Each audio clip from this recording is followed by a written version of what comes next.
right. Welcome, friends and comrades. Happy Friday. Cheers to Ben Burgis. Welcome to Emancipation's podcast, your first time on the show. How are you? Yeah, thanks very much for having me on. I am pretty good. So happy to have you, Ben. I've been on your show a couple times, and I don't have all the fancy accoutrements, nor do I have all of these various hosts. I like how on your program you have like 3 or 4 people that are kind of running the show. Maybe in the future we'll get to that stage. We're not quite there yet, but we're building something here. So I'm Daniel, Emancipation's podcast. Ben Burgis, for folks that don't know who he is a prominent socialist writer. He's a philosopher. You may have seen him on the Joe Rogan Experience. He writes for Jacobin magazine. He teaches philosophy. He's trained as what's called an analytic philosopher, and I am trained as what's called a continental philosopher. So the great schism of Western philosophy is appearing on your screen, maybe in some form, but we both are also, of course, socialists. And we are both contributors to a new book, which you can see here, called Flowers for Marx. Ben Burgis, Conrad Hamilton, Matt McManus, and Ernesto Vargas, with a foreword by me. And this is available late June. So in about a month, you can go to revolpress.com and order Flowers for Marx. And I really found this book sort of like an essential intervention right at this sort of political moment at which we're facing this question about, I think, the future of the left, the challenges that are embedded within the left, and the legacy of Marx. And there is, I think, across the authors, an often quiet schism that takes on a theoretical presence or, appearance, usually centered around different authors, but not always. So part of what I think is interesting about this book, Flowers for Marx, is this question about left-wing sectarianism in our time. What is it good for? Right? Like, this idea of sectarianism being based in books or an identification that we have to a particular thinker obviously has to begin from the position of Karl Marx himself. Given that as socialists, Marx is the founder of our tradition, most would agree to that. And all of the authors are socialists. So, for example, one of the big debates in the book is about what is humanism? Should Marxism be about centering a conception of human nature, right, in our idea of a liberated post-capitalist society, or is the anti-humanist position of thinkers like Althusser more revolutionary, right? So part of, I think, what the book is trying to drive at, right, is this question about philosophical models of Marxism, their efficacy for social change or not, right? And Ben's contribution is centered on the work of a thinker that you may or may not be familiar with. I've never spoken of this thinker on my show. And through my reading of Ben's work, I've read this thinker, and I'm speaking here of the analytic Marxist G.A. Cohen. And that's really what I want to talk to you about this afternoon, Ben, is your understanding of Cohen. I thought I might start, for folks that are not too Cohen aware of who this figure is. He's actually a very charismatic figure in his own right. He passed away not too long ago. Is that correct? Yeah, I think like 2010, give or take a year. That sounds about right. Yeah, so he was a Canadian philosopher. You'll learn a little bit more about his bio, but I want to give you a picture of a clip that I actually found. I found what his statement here is. Here he's talking about this idea of the really American ideology of like the self-made capitalist, and he's deconstructing this idea in, I think, a very interesting way. Let me see if I can pull it up here. Okay. Sorry, here we go. Again, it's low tech. Bear with me. Okay. Okay, so check this out. Describe it as a system in which people freely exchange their own private property. Socialists deny the freedom and fairness of that exchange. They complain that some are able to bring vast assets to market, while most people have nothing to sell except their own capacity to work. That's the socialist complaint. But against that socialist complaint, lots of capitalists will say, hang on a minute, wait a second. It's true that I have vast assets now, but I started with practically nothing except my own talent and courage, and it was by using them that I made my pile. You can't talk about lack of fairness. I had no unfair advantage in the race for wealth. Well, the socialist might reply that it's pretty rare these days for a capitalist to begin with brains and grit alone, but I want to focus here on just such self-made capitalists, since their wealth does look pretty legitimate. Well, if you think about that wealth, what's it made of? In its immediate form, it's just bits of paper, records and ledgers, share certificates, and so on. But the reason why those things are valuable is that they entitle their possessor to material resources, to raw and transformed parts of nature, to iron ore that's been turned into steel, to factories and energy and power lines and tracts of land and minerals under the sea. The capitalist is happy to tell us how he got all that stuff. He says, look, I got it through my own hard work and enterprise. I didn't get it from my parents. I didn't get it by stealing or cheating. But we can ask a deeper question, a question which is much more difficult for him to answer, a question which is prompted by the realization that everything he owns, everything, either is or was made of something which once was nobody's private property. The deep question is, how did it come to be anybody's private property in the first place? You see, the capitalist says that he got his wealth through free market exchange. And that means that he's defending his title to it by invoking the title of those who transferred it to him. But I'm asking, what was the source of their right to it? The fact that they got it from still earlier owners? Well, that kind of justification can't go on forever. Eventually, we're going to be pushed back to the very first private owners of land and the raw materials of nature. And they didn't get them from earlier legitimate owners. They simply took nature's resources. And I'm asking, what gave them the right, not merely to use the world, because that's okay, but to establish permanent, bequeathable private property in it, so that others could no longer use it freely? What gave them that right? The self-made capitalist explains how, through honest industry and straight dealing, he accumulated an enormous amount of private property. But why was there that private property to accumulate in the first place? No story about the exchange and accumulation of private property can justify the transformation of things into private property in the first place. The fact that the world's resources were once privately owned by nobody and then grabbed supports the socialist idea that they should be restored to the people as a whole. I found that pretty persuasive. I was like, wait a second. The very orthodox Marxists maybe are giving this guy too hard of a time.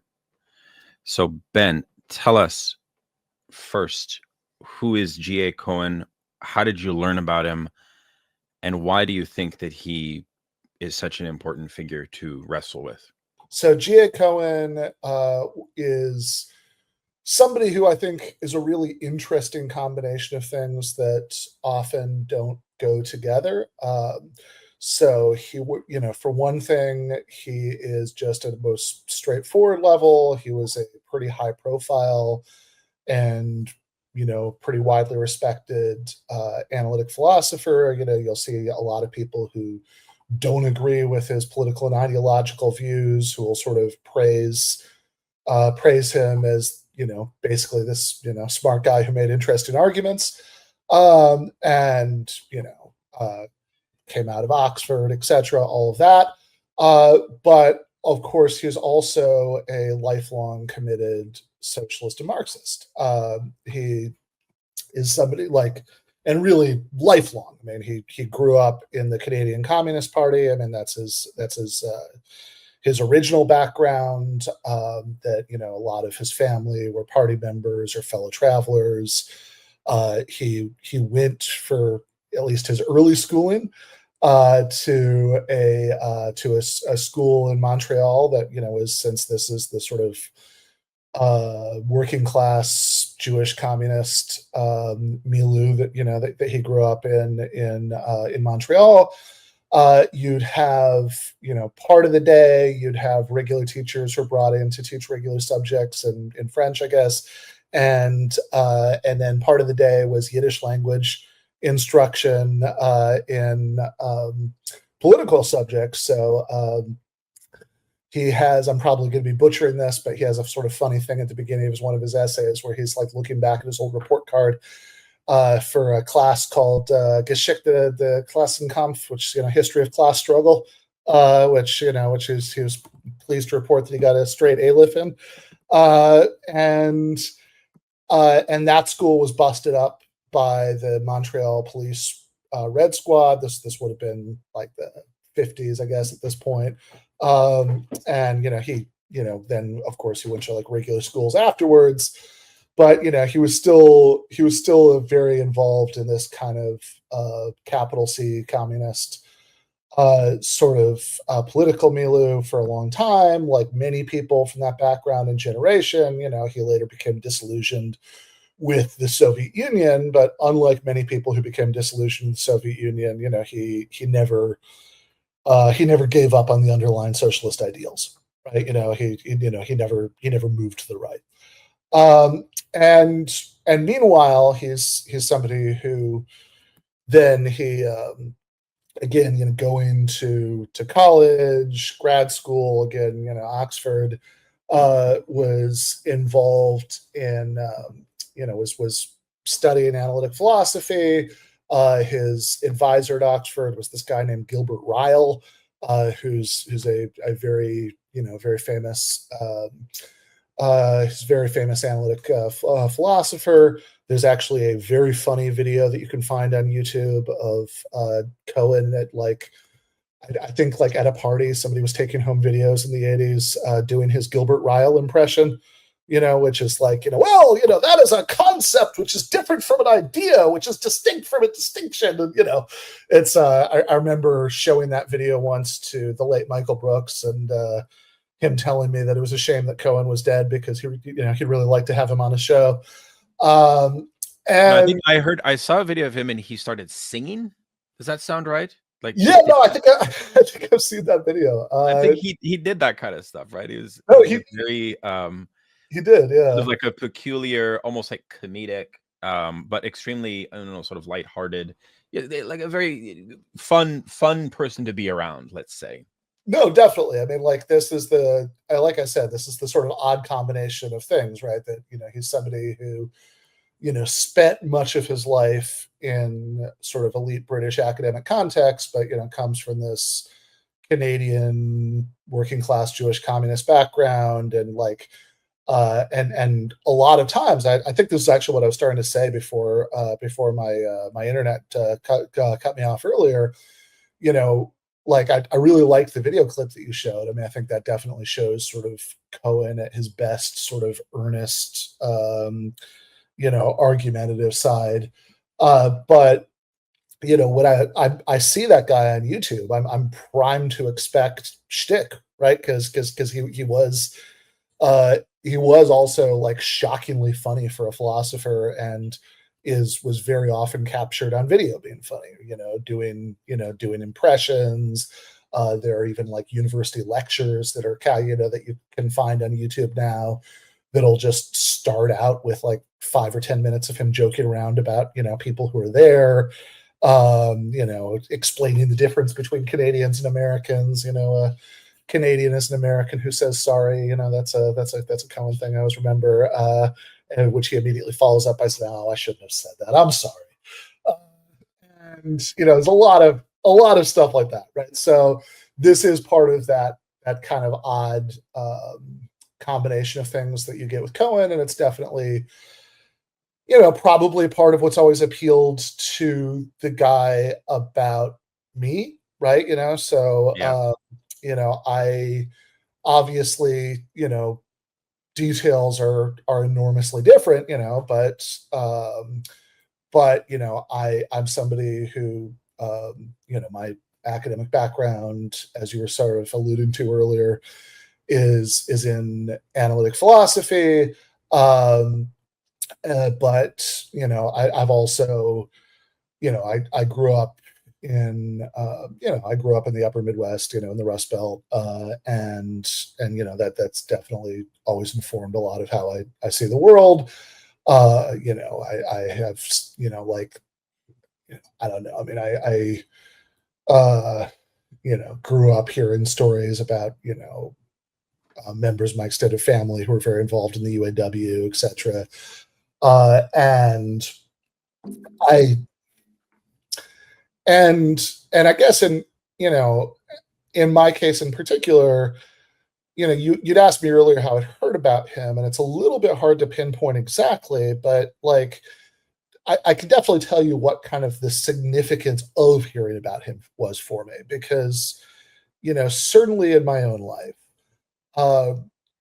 my interest in socialism and Marxism and my interest in academic philosophy for a lot of my adult life were on completely separate tracks in my head. I had, I was, I was interested in socialism and Marxism going back I can remember reading the Communist Manifesto in my middle school library, and and in retrospect, there's lots of stuff that I didn't understand, but I was excited, about what I did understand. And I had, I was involved in various points as a young person with different socialist organizations, and certainly with a lot of arguing about socialism on the very early versions of the internet. I'm in my mid 40s now, and I was certainly, as an undergrad, I was very involved in the anti-war movement over Iraq, and my obviously the details change and evolve, right, as you go through life. It's it's a bad sign if they don't, right? If you just decide that you got everything right and you never need to question anything again. But I think in a fundamental way, I mean, my political worldview has been the same like forever, right? But I have, but I will say that when I became interested in academic philosophy was really at a time in my life where I was becoming pretty disillusioned politically, like not in the sense that, I sort of thought the fundamental convictions were wrong, but like in the sense that like I just didn't see a lot of potential for anything to happen anytime soon. Certainly the kind of way that the anti-war movement, so it seemed to me at the time, it kind of fizzled into nothing. And I mean, to the point that people had gone to protest with and stuff were like very excited by like John Kerry, which I found really baffling and frustrating, right? And it just seemed like there not only wasn't much of a left in the U.S., but like that there didn't seem to be much of one on the horizon. So I didn't stop thinking anything I thought, but it was certainly kind of went somewhat in the back burner in my life. And so when I ended up becoming I ended up deciding to major in philosophy, and then I ended up deciding to go to graduate school. It was this very, I was often, in fact, spent my time on like the least politically relevant possible parts of academic philosophy. Like if anything, I think looking back on that, I think there was probably even some intentional bracketing, because I just didn't, I had a very, I didn't really feel like spending all of my time, arguing with liberals, which is what, pretty much everybody was. And I just I sort of my interest in socialism was pretty much something that I argued with my liberal friends with at the bar, after class, right? Had very little to do with what I was doing in terms of academic research. But inevitably, I think over the years, as things come up politically, and certainly I became much more politically re-engaged, it's kind of inevitable that that you see openings to sort of say, okay, well, I've got this academic background that might be useful as far as political contributions go, and let's think about how those two might intersect, right? So for example, like one that's been a very big deal in my life since this streams first started to like cross a lot would be like debunking libertarians, for example. That's like that's the sort of thing that I do. And of course, inevitably in this, I'd run into G.A Cohen because he was and I was very excited to do so because there's I'd always had this. I mean, I've thought of myself as a Marxist since adolescence. And when I got interest in philosophy, I mean, the kind of philosophy I got interested in and gravitated to was so-called analytic philosophy.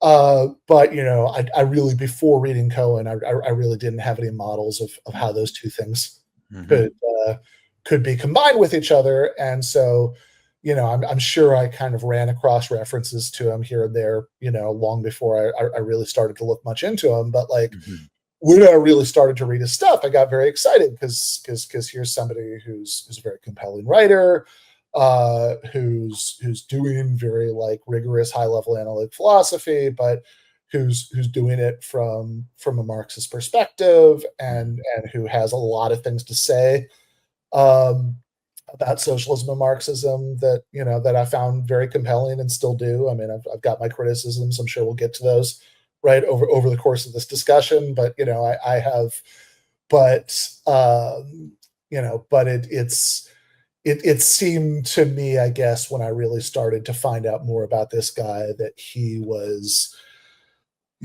combining a lot of things I'd always been interested in a way that I found really exciting.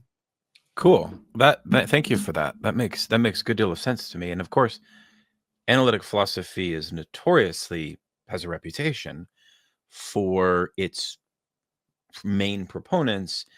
Yeah, I mean, there's a kind of stereotype, right? That they tend to be milquetoast liberals primarily, or apolitical. I mean, I'm going to have the social history of analytic philosophy by Christoph. Yes, which you recently had Matt McManus review on your Substack. In about a week, I'll be having a very interesting conversation with a Marxist critic of analytic philosophy. And of course, I mean, I think, to pick up on what I said at the opening, part of what I find interesting about the state of the left right now is the way that as I age, as I also have been on the left for a while, the way that theoretical models or frameworks or tendencies or sects on the left have a tendency for almost what I would consider to be almost like an exaggerated or even a hyperbolic portrayal of the differences between these tendencies. Now, when it comes to analytic philosophy, the stakes do get a little bit higher. And part of what I want to get out of this conversation with you, Ben, is a clarification about the extent to which analytic Marxism, we're going to introduce that now, is or is not constituting some type of grave threat to the integrity of Marxism, right? That's a valid worry. I myself, in reviewing the literature, in reading Cohen's book on the idea of history, in reading your work, first off, it's important to read. Because I do think that, people can roll with that stereotype and sort of close the case. And probably that's what happens the majority of the time, is people just don't read Cohen. I will say this: when you do read Cohen's book on history, which is the one that I worked with, one thing you do find is a rigor and an engagement with the sources of Marx. Yeah. So what you will expect, and what you should expect when you engage Cohen, is a figure, okay, who is working with Marx in a sincere and rigorous way, without question. Yeah. Okay, so that's maybe for those of us in a with a commitment to Hegelian Marxism, to Leninism, to Maoist orientations, to, let's say, revolutionary socialism. Yeah. That's another thing we should recognize, is that this figure that we're going to talk about has a degree of respectability, at least from the standpoint of his scholarship. Now, that's a little proviso. I want to ask you now, for our listeners, to tell us, what the hell is analytic Marxism? Sure. If you don't mind, just give a big picture. Yeah. So, analytical Marxism is a phrase that was, first used, I think, by participants in this group of academics. It's called the September Group, which included Cohen, of course. It included Eric Olin Wright, who has been discussed a bit on this channel, right? I've seen people bring him up here, who's like maybe the second most important, like, kind of classical analytical Marxist, and then a bunch of other people, John Romer, etc. Right? So but the sort of basic, and these are people who, I think this is a really crucial and often underappreciated point, didn't actually agree with each other about Right. very much. You mentioned that, yeah. Yeah. But, like, in other words, I think oftentimes when people see, oh, here's this school of fill-in adjective Marxism, what they, and I don't think this is unreasonable. I think it's actually a natural interpretation of this. They'll say, oh, so this must be like a sort of set of claims about Marxism. Like this must be like an interpretation of Marxist concepts that these guys in this school are offering or agree with, or whatever. And in this case, that's really not true, right? It's really not that, like, oh, these are all guys who had a certain way of thinking about, exploitation or historical materialism or value theory or whatever, and they, like, agreed on that stuff, right? And that's, like, what makes this, like, a school of thought. Rather, what we're really talking about is, like, a discussion group among people who, we're friends, but we're often, like, very harshly critical of one another's work. I remember a friend of mine described this as, like, they'd sort of get together in hotel rooms once a year to talk about and shred each other's papers. And what they really had in common wasn't a set of conclusions, but a sort of general methodological approach or even kind of spirit, right? Which is that, let's do Marxism, like let's do Marxist theory, right? Like in other words, let's sort of investigate these theoretical topics from a perspective that's, broadly sympathetic to sort of traditional socialist and Marxist theses, in this way that doesn't assume that there is this special Marxist methodology that's different from how you would go about trying to figure out anything else, right? So I always think of, in the introduction to the 2000 edition of the book that you mentioned, Karl Marx's Theory of History, Cohen has this nice anecdote about writing a paper on sort of the young Marx, like the economic and philosophical manuscripts of 1844 Marx. So he wrote this paper in the 60s. And in this, he has a line about Marx's view that a rich capitalist mistress does not love him because of his money, but what she loves is the money himself, and he's using this to make some sort of point about power and money. And there's this American philosopher, Isaac Levy, who kind of starts grilling him about what this claim amounts to. Said he wanted to know exactly what was meant, and or so how somebody was supposed to go about telling whether or not it was true. What the difference is between loving someone just because of their money and loving the money itself. And he says at the time he considered this interrogation to be hostile and unhelpful, although now looking back on it, he thinks that it was sort of like exactly merited, right? That like these were the right questions to ask. And on his way out of the room, Levy told Cohen something that he said stuck with him. He didn't mind thinking about things in a different way as long as he understood what ground rules were being assumed. And so Cohen writes, that remark hit me hard and sunk in deep. In the aftermath of Levy's admonition, I stopped writing at least partly in the fashion of a poet who puts down what sounds good to him and who needn't defend his lines. Either they resonate with the reader or they don't. Instead, I tried to ask myself when writing, precisely what does this sentence contribute to the developing exposition and argument? And is it true? You become analytical when you practice this sort of frequently painful self-criticism, right? So that's not a precise definition. I mean, that's a sort of evocative story about the sort of spirit of the enterprise. But I think that, and in fact, elsewhere in the introduction, Cohen says some stuff that you'll often see quoted in critiques of analytical Marxism, although I think a lot of the critics aren't reading very carefully honestly, when they do this. But, he sort of says some stuff where he's trying to figure out, okay, these people who've been referred to as analytical Marxists, what is it that they all have in common, right? Because these are people who disagree on all sorts of subjects.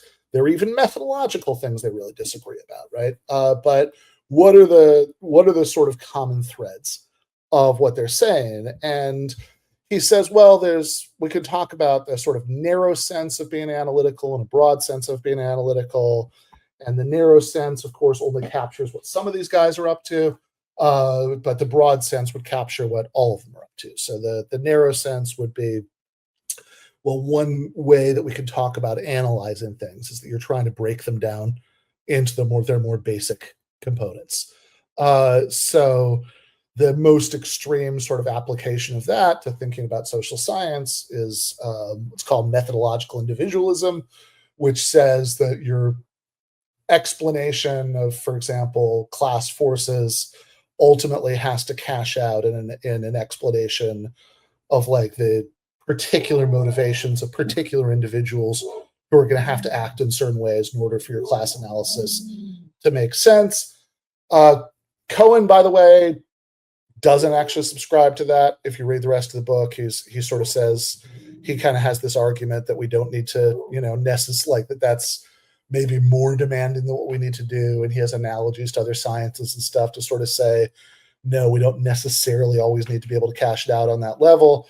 But the broad sense of being analytic is just that he says you don't think that Marxism has its own distinctive method, that rather, rather you sort of try to go about this stuff just using the kind of standard methods of investigation, that you get in, for example, analytic philosophy or sort of mainstream social sciences, etc., right?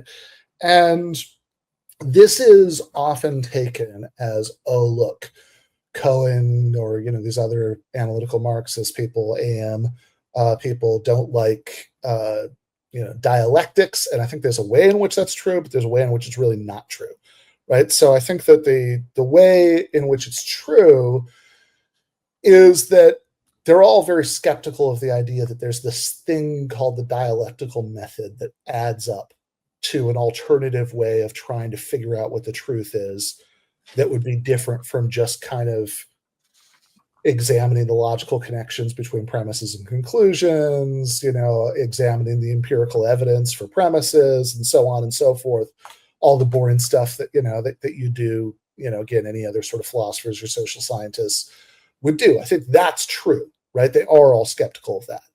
And by the way, I mean, I think there are some interesting things to be said here about other people who we wouldn't think of as analytical Marxists who share some of that skepticism. Like I think of Michael Heinrich, for example, says something that's kind of funny in one of his books about capital, about how a lot of people might in this place put in a section on dialectics, but I'm not going to, because I don't really think you need it to, you need that section to understand what's going on here. And anyway, if you really look at what people say in those sections, it always just amounts to some version of, this might not be an exact quote from Heinrich, but it's like very close to what he says. He says it's like, all they ever really seem to say is everything is connected to everything. It's all terribly complicated. And, that's not actually that clarifying, right? But I would say that the sense in which it's really not true, right, that that anybody who's in the AM tradition, right, the analytical Marxist tradition, is just rejecting dialectics, is that it's really not the case. Even if you read that introduction to Karl Marx's theory of history carefully, he really doesn't say, oh, kind of all claims formulated using dialectical language are just bullshit. We should just, we should just disregard all of this stuff. He really doesn't say that, right? What he says is, well, what Cohen says in that introduction is, we don't deny that, this terminology has been used sensibly. What we do deny is that it's been used sensibly to denote a sort of alternative method of, like, investigating or making arguments or anything like that. And if you read just, I know it's been a very long answer, but just to bring up one other thing that I think is worth looking at here for anybody who's curious about following this up, there's a really interesting book by Eric Olin Wright, Andrew Levine, and Elliot Sober called Reconstructing Marxism, which came out in like the early 90s. And they've, in the introduction to that, they've got like a couple paragraphs about dialectics. And I think that what they say there pretty much aligns with where I'm at about this, which is that they say,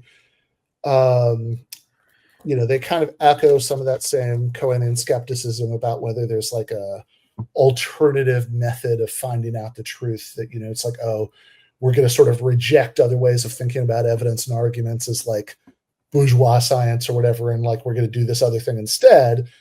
They definitely reject that, but they do say, look, that doesn't mean that the sort of use of this dialectical idiom doesn't often point people towards like real things and important insights.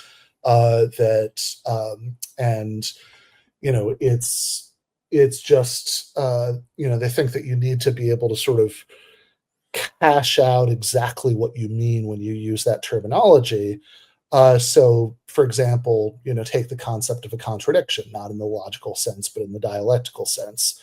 And they kind of go through, look, here are a few different things you might mean by contradiction. In fact, like Marx, for example, often seems to, in various contexts, Marx often seems to have one of these meanings in mind that would be like, so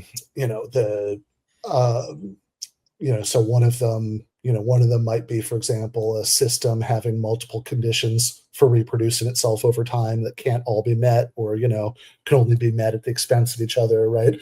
And they give a few definitions like, which I think very often what Marx means when he talks about like, contradictions of capitalism and things like that. And they say, look, these can be sort of useful concepts, right? I mean, these are things we can,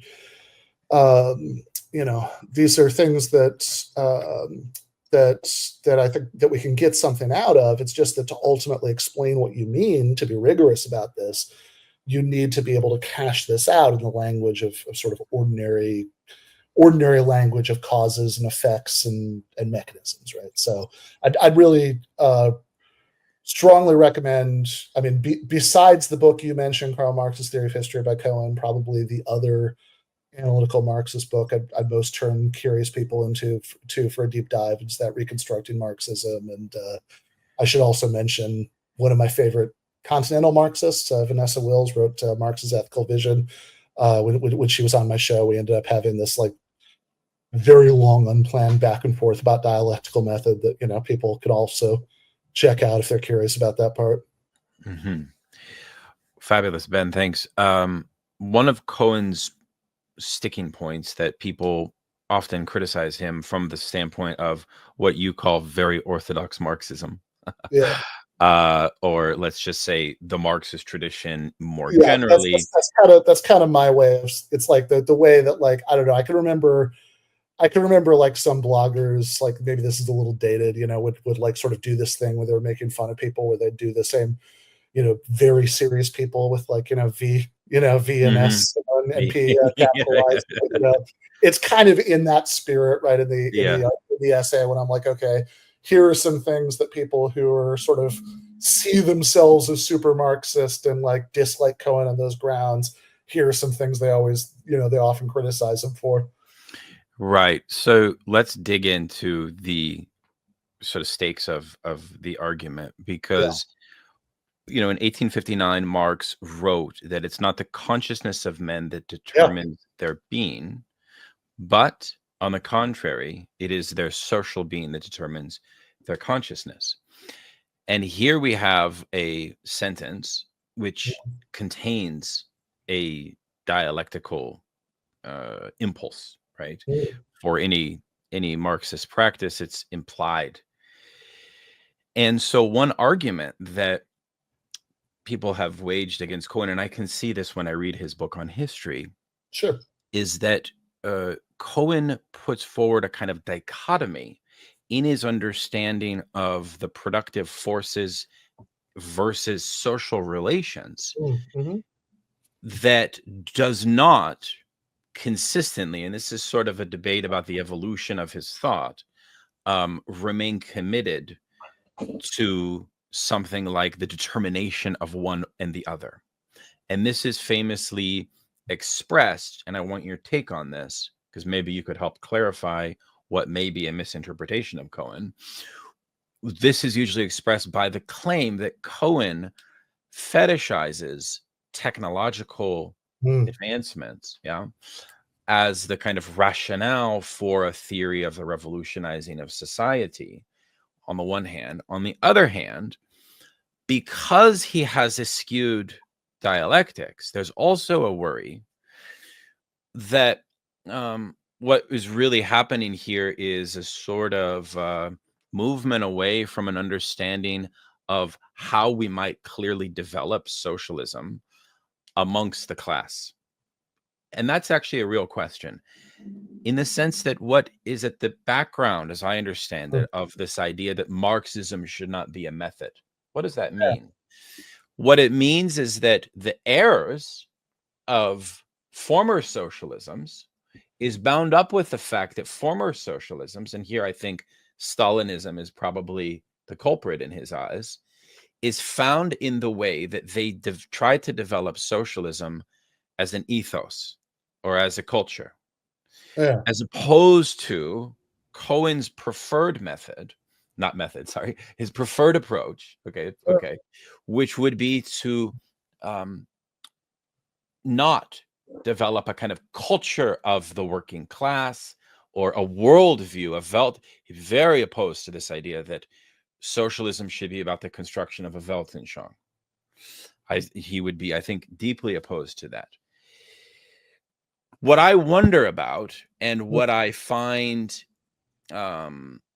absent, let's say, in analytical Marxism, is this presupposition that's embedded within it, that because the logic of history, this is another point and another claim that he makes, is based in a theory A of human nature and B of biological need as the motor of history, what we end up having is a sense in which the question becomes, well, actually, how is working class organization or socialist organization to actually occur? Like, it almost becomes almost like a pedagogical or an ideological blind spot in analytical Marxism, whereby how are we actually grounding a vision of socialism that will actually compel people to follow it? That's what I find somewhat missing. And I say that because one of the big strengths of Hegelian Marxism and of situating Marxism as a philosophical enterprise, in part, not exclusively, is that Marxism does, just like Engels articulates, say, in a text like Anti-Düring, Marxism does have to be about the construction of a more comprehensive analysis of man's existential place in the world, of answering cosmological questions. In other words, Marxism invites us to something far more ambitious, right? And that it's not necessarily about building a working class culture or something like that, but Marxism does demand a confrontation with a much more robust development of a theory that would go far beyond what I think Cohen is willing to grant Marxism. So the place of Marxism, when you eschew dialectics and when you have, because when I read Cohen, I have the sense that it's very minimalist in a certain way. When you get rid of this idea that socialism should not be about an ethos. Maybe we could, so I've said a lot, but maybe we could start with that. How do you understand this idea that socialism should not be about an ethos? And this kind of goes back to the methodological point. And one final thing I'll say. It's very interesting to compare a Marxist figure like Lukács, who you know is a very dear thinker to my own work, because one of the points in History and Class Consciousness that he says, I don't know if you knew this, is that Marxism is nothing but its method. Its method is all that it has available to it. So it's very interesting to me that analytical Marxism starts on the premise that that's like the worst part of Marxism. I don't know that it says that. I don't think it is. I don't think that is the premise. I would see it differently. So I don't think that analytical Marxism starts from the premise that it's the worst part of Marxism. I think that it just starts from the premise that there really isn't such a thing as a distinctive Marxist method. That, in other words, I think that the starting point of analytical Marxism is that what Marxism is it's a set of claims, right? It's a set of conclusions, right? So so depending on the level of analysis that you're interested in, historical materialist claims, like you quoted at the beginning of the question, the lines from the 1859 preface about social being and social consciousness. And so, you have in classical historical materialism, a la the 1859 preface, you have this kind of three-level view about the forces of production and kind of downstream of the development of the forces of production, the relations of production, right? Do you have lords and serfs? Do you have capitalists and workers? Do you have associated producers and base and superstructure? Right. So that's the relations of production or the base, right? I mean, that's what Marx calls in the preface. Right. That's the real foundation on the basis of which arise the legal and political superstructure.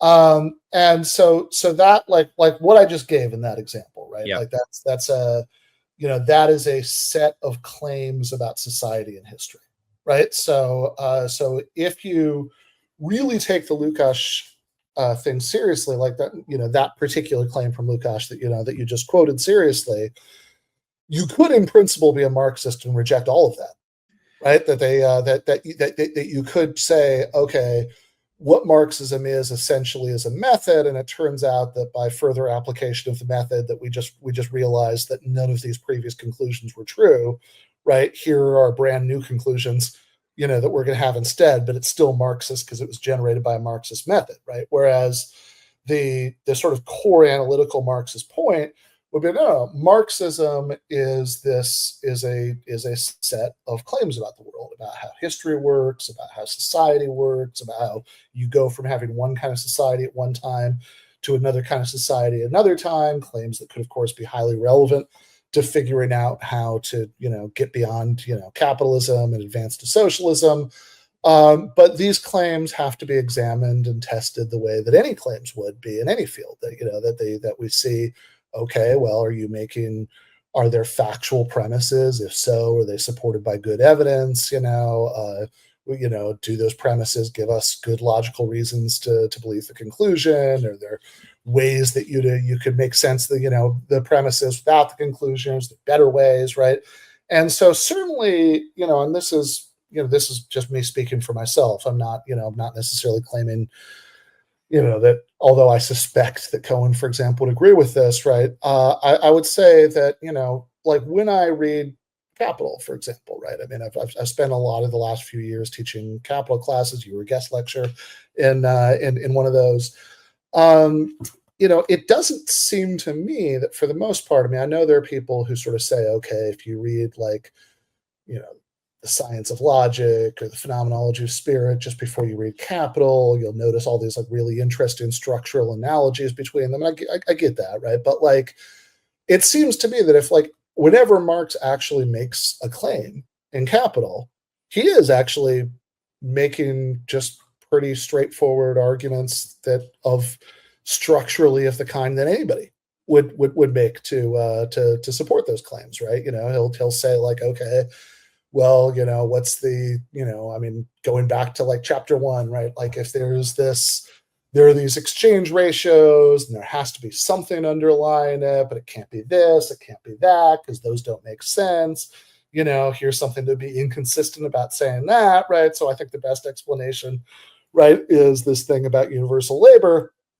And those on the face of them just seem to be regular arguments of the kind that anybody would make, right? That that it's not that there's this sort of special Marxist way of discovering the truth that Marx is using.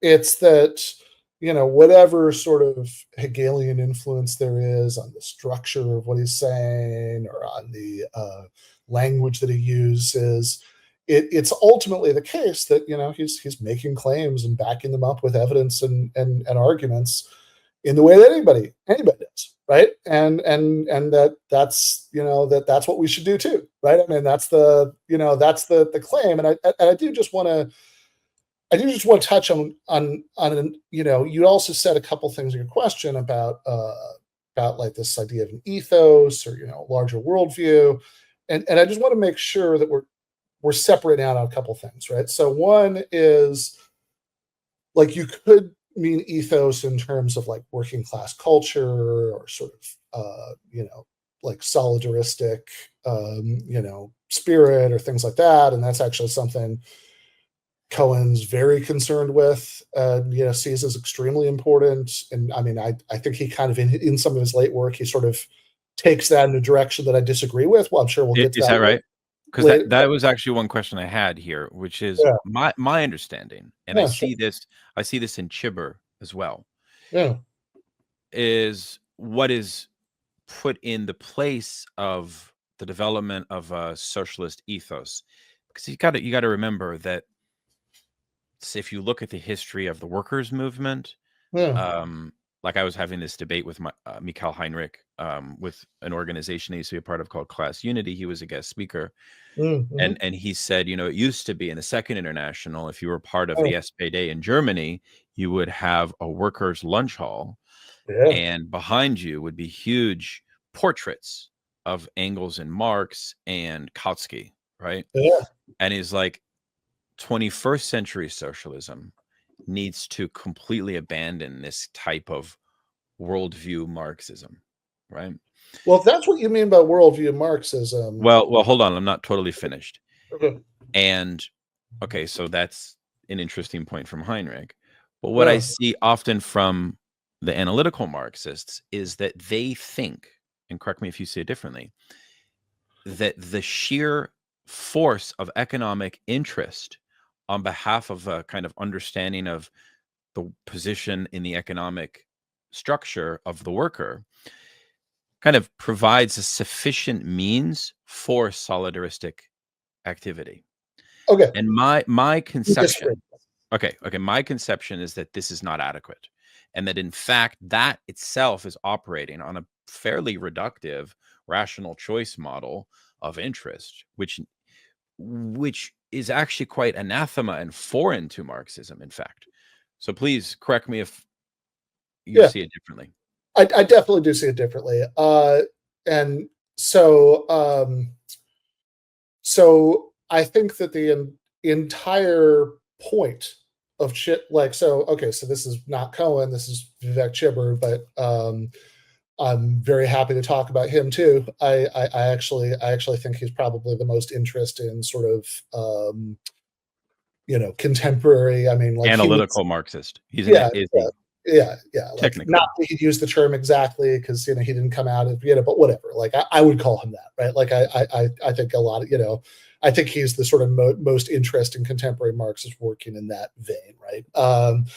And if you read his book, The Class Matrix, the entire point of The Class Matrix is precisely that economic determination is going to be insufficient to sort of generate class formation, and that class formation, when it is achieved, is a cultural achievement, right? So this is, I mean, I know that this is the sort of accusation that's made against Chibber by past guest Michael McCarthy and his co-author Matthew Dassan. Well, you can see why, because he takes such a strong polemic against the culturalist turn. But go on. And is taken up by William Clare Roberts. Okay, but when he's taking a polemic against the cultural turn, right? I think it's important to be careful and precise about what exactly he's objecting to, right? So he's more or less, and in a certain sense, he's not even against it. I mean, if you read the first part of The Class Matrix, he says, okay, look, these people made some good points. It's impossible to just sort of go back and act as if none of this happened, and we could just kind of do everything in the old way, right? Like there are real challenges here that need to be taken up, and sort of points that need to be taken on board. But putting that aside, right? Like when he's talking about, says The Class Matrix, social theory after the cultural turn, what's the challenge? Well, the culturalist challenge that he's interested in responding to. Basically, as far as I can see, two things. One is the set of concerns that was motivating, let's say, the first generation of the Frankfurt School, which is roughly, I mean, I'm sure this is an oversimplification, but it's roughly, hey, why hasn't the global socialist revolution happened yet? Right? That it's you go back and find Marx and Engels in the 1840s already were sort of eagerly anticipating this as something that was about to happen, and etc. Right? They're like, by the time they're writing this stuff in like the World War II era and after, right? They're think, okay, what went wrong? Like why is it that this didn't happen? And the assumption is, well, okay, if we were just going by the Marxist economic analysis, the Marxist analysis of class structures, that would predict that class consciousness would have developed, and we would have we'd be living in socialism by now. So therefore, these early thinkers, at least in the sort of first generation, are not by and large sort of rejecting the economic analysis, but they're at least saying, well, we have to supplement it with this analysis of culture and ideology to explain, what the confounded factors are. So that's one challenge that Chibber's interested in responding to. The other challenge that he's interested in responding to comes from cultural theorists who have a much more basic objection to Marxist materialism, which is, well, hold on, how can you even analyze economic structures as if they're like their own thing, right? Because the actually economic structures aren't independent of culture, that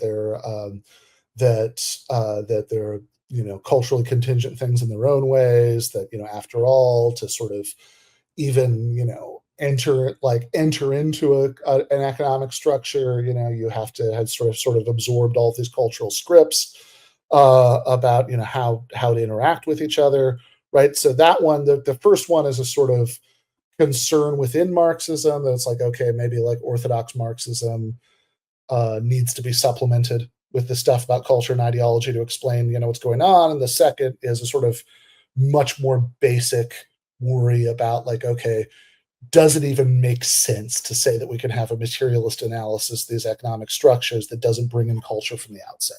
Those are the two challenges he's concerned with. And just really quickly here, for anybody who hasn't read the book, right, Chibber's response to both, I think, can be fairly summarized by saying that, the sort of answers were already there, right, in the sort of classical Marxist toolkit. That that when it comes, starting with the second one, right, that actually Marx's notion of mute compulsion can sort of pull more explanatory weight than people on either side of these debates had often appreciated before, right? Because you say, look, is it true that you have to internalize cultural scripts about how to behave at work, how to interact with bosses, all of that stuff in order to participate in capitalist economic structures? True enough, right?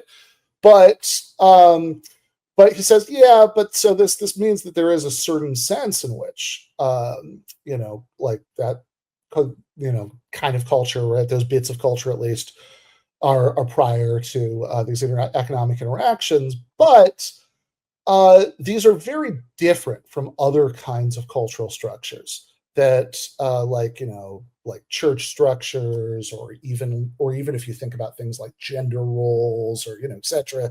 That these are all things that are highly culturally contingent, meaning that they have to be enforced by either real agential coercion, right, or at the very least sort of some kind of cultural pressure, right, to get people to fall into line, taboos, shaming, all that stuff, right? Whereas internalization of the cultural scripts that you need to participate in capitalist economic structures are very unlike that, right? Because there's a reason why these same capitalist economic structures, in fact, during the very decades in which some of these academic trends he's responding to were sort of exploding, these capitalist economic structures were expanding to a variety of countries against the world. They were wildly culturally different from each other, right? Mm-hmm. So why is that? And his explanation of why that is why capitalist economic structures can implant themselves just as easily, and devout Muslim societies and very secular ones, and et cetera, et cetera, et cetera, is if your livelihood depends on internalizing the cultural script, you're going to internalize it, right? I mean, that's in a certain sense, right, that the bits and pieces of culture you have that you have to absorb in order to participate in a capitalist economic structure, it's sort of self-generating, because you're just not going to, if you're not going to eat if you don't internalize the cultural scripts, you're going to internalize them. And then I think on the more basic challenge, the sort of thing that's driving the first generation of the Frankfurt School, his argument is, well, look, he actually doesn't think, he sort of flips around what they say, right? Because they say that that if you're just looking at the Marxist economic analysis, it's this great mystery why socialist revolution hasn't happened yet. And so to explain that mystery, you have to bring in all this stuff about culture and ideology. And he actually flips it around. He says, no. Just based on cultural, on Marxist economic analysis, once we, if we look at the sort of Marxist analysis of the class structure, now if we're thinking in terms of, okay, what are the incentives of workers, right, as a collectivity, then it can start to sound like working class non-resistance can start sounding like a mystery. But if we zoom in and look at the individual incentives of individual workers, then it starts being the least mysterious thing in the world, because of mute compulsion again, because you have, because of course, individual workers, it's not, you don't have to be ideologically brainwashed to be non-resistant, to be reluctant to become involved in a union organizing drive, for example, never mind to be reluctant to join the Red Guards and march on the Winter Palace and and bring about a socialist revolution, because of collective action problems. Because from the perspective of an individual worker, it's like, yeah, successful working class resistance, sure, that'll benefit you, but unsuccessful working class resistance will be a disaster for you. And so if if the question is, are you personally going to be involved in class struggle? That's a very risky proposition. I mean, this is, people have are not necessarily being irrational or ideologically brainwashed when they're reluctant to do these things. That that if you get involved in the union organizing drive, you might lose your job. If you guys go on strike and it's not successful, the capitalists might close down the plant. If you seize all power for the Soviets of workers' deputies, then other capitalist countries might cut you off, and you'll starve, right? I mean, like these are extremely rational worries. And so the very class structure itself, the economic structure, once we zoom into the level of individual incentives, Chibber thinks, look, it's going to predict non-resistance. It's going to predict that most workers, no matter how little they like what they're being, what's being done to them, are going to resign themselves to it and sort of pursue individual level strategies, keep their heads down, try to, get ahead personally, or at least help their kids get ahead, etc. And so this is why I say flips the script, because it's instead of saying, okay, the economic analysis predicts resistance, we need to bring in culture and ideology to explain non-resistance. He says, no, the economic analysis predicts non-resistance. And so the question to be explained is, how does working class resistance ever happen? Right? That is actually the thing that starts to look a little bit mysterious. And that's where he brings in the role of organizers, and where he says, look, that class consciousness is always a highly contingent cultural achievement, right? That this is something that, that it's building up solidaristic culture. Of course, obviously material interests are still going to do quite a bit of the heavy lifting, right? Because if you do start to put some points on the board, then, workers could say, I'm just sticking with the workplace example because it's simple, right? That you have a successful strike, for example, right? You start to change the calculus at the individual level, because say, okay, I am actually getting something out of this, right? I should stick to the union. But you do actually need solidaristic culture. In fact, that's oftentimes to a certain degree irrational, right? That you're taking this gamble, right? That's his whole point, right? So, and if you look at even in the class matrix, he talks about how oftentimes this process of building up solidaristic working class culture can involve, picnics, there's a line about plays, right? So it's like, look, I think Chibber's position would be all that stuff that the classic SPD had, right? That's what you need to have, right? I mean, that's the whole deal.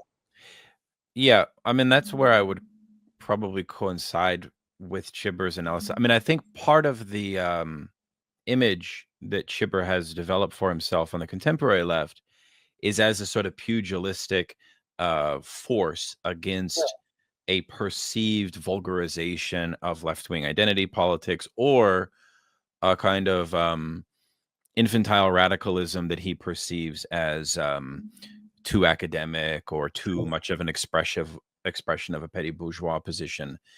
And my opinion on that is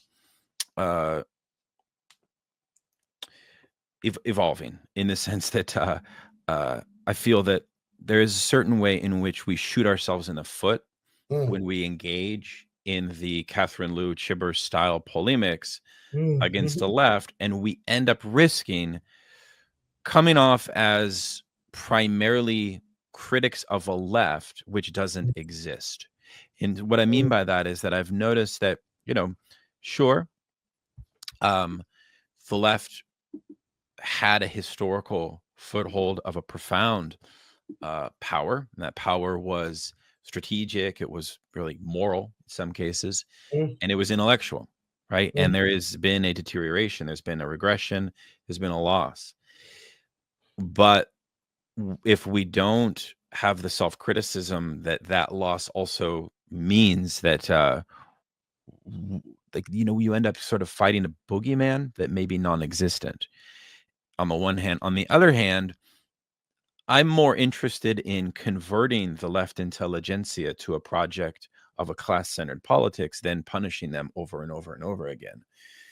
In part because I feel that that's in line with this idea of building a working class collective, which is partially cultural. It's also Sure. political. It's also philosophical, I would argue. Yeah. Now let's return to Cohen, because my reading into Cohen and then reading critics of Cohen, Yeah. including Sean Sayers, who has in Radical Philosophy Mhm. I think a very useful essay that criticizes Cohen. Mhm. One of the things he says there, and I want your feedback on this, is that because Cohen excused dialectics and this 1859 determination of consciousness from social being that I mentioned a moment ago, he thinks that one of the problems here is that this affects the way that Cohen understands categories such as like labor power on the one hand. On the other hand, it affects morality and a particular understanding of morality. Because let's keep in mind, classical Orthodox Marxists use the word morality. They did. Yeah. Trotsky wrote a book Their called morals Our matter. Morals and Yeah. Theirs, Our right? morals matter. Yeah. I think it's Our Morals and Theirs. Engels talked about proletarian morality. It's common. It was a common thing. However, what matters is the way in which we're couching and presenting the theory of morality.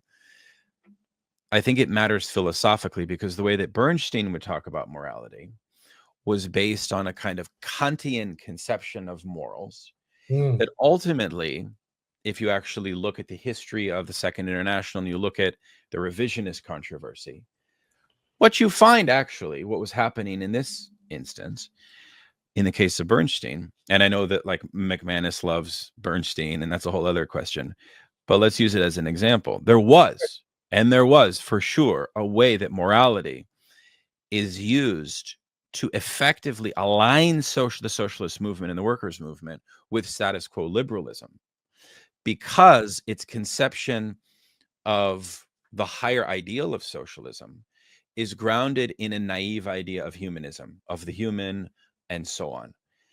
And one of the things that Sayers mentions, I think rightly in his criticism of Cohen, is that as Cohen reads Rawls, okay, and as Cohen evolves his philosophy of socialism over time, he thinks, and I want your take on this, he thinks that that's what ends up happening with G.A. Cohen. Effectively, that he develops a conception of morality as totally untethered from this Marxist idea of morality, which would be defined as, I didn't define it, let's try to roughly define it. Morality is a processual movement engaged with a labor struggle, engaging with material conditions at a given time, recognizing that as human agents seek to overcome their conditions of exploitation and then gain control of the realm of necessity and so on, gain control of the productive apparatus, that there is actually then a dialectical relationship to the morals of the class. That would be something like an idea of morality, that it's bound up with class struggle on the one hand, but also bound up with a revolution of society. That, in other words, a revolution of society would actually affect the moral composition of humanity. Okay. Now, in the liberal conception, morals is Kantian, meaning that it's not situationally construed, it's universally construed. Yeah, so it's detethered from productive forces. Talk about morality, respond to what I said. How do you find that criticism of Cohen? Do you think it hits the mark, or do you think that it's not fair? Yeah. So I'd say a few things. I'd also maybe go back if it's okay, I did just want to say one thing about what you said before, right? Which is that look, if you want to sort of evaluate people by personality and affect, Catherine, who I consider a friend, and Vivek are indeed both very pugilistic people. I'm I'm really not, right? I'm I'm a Midwesterner through and through, right? I have so you know, if you want the gentle version of it, right? I'm here for that. I have, but I do just think it's like, I think, I'm not against sort of having discussions of like rhetorically how we talk about ideas, right? But like, I guess maybe my like philosopher's bias is like, man, I really want to focus on the ideas though, right? Like, sure. But okay, so in that spirit, right? Let's talk about Cohen and morality, and also the sort of Sayers claim that Cohen is making this kind of primordial philosophical mistake about morality that's leading to maybe objectionable stuff later in his career, that's like leading to this drift in like a less Marxist direction later.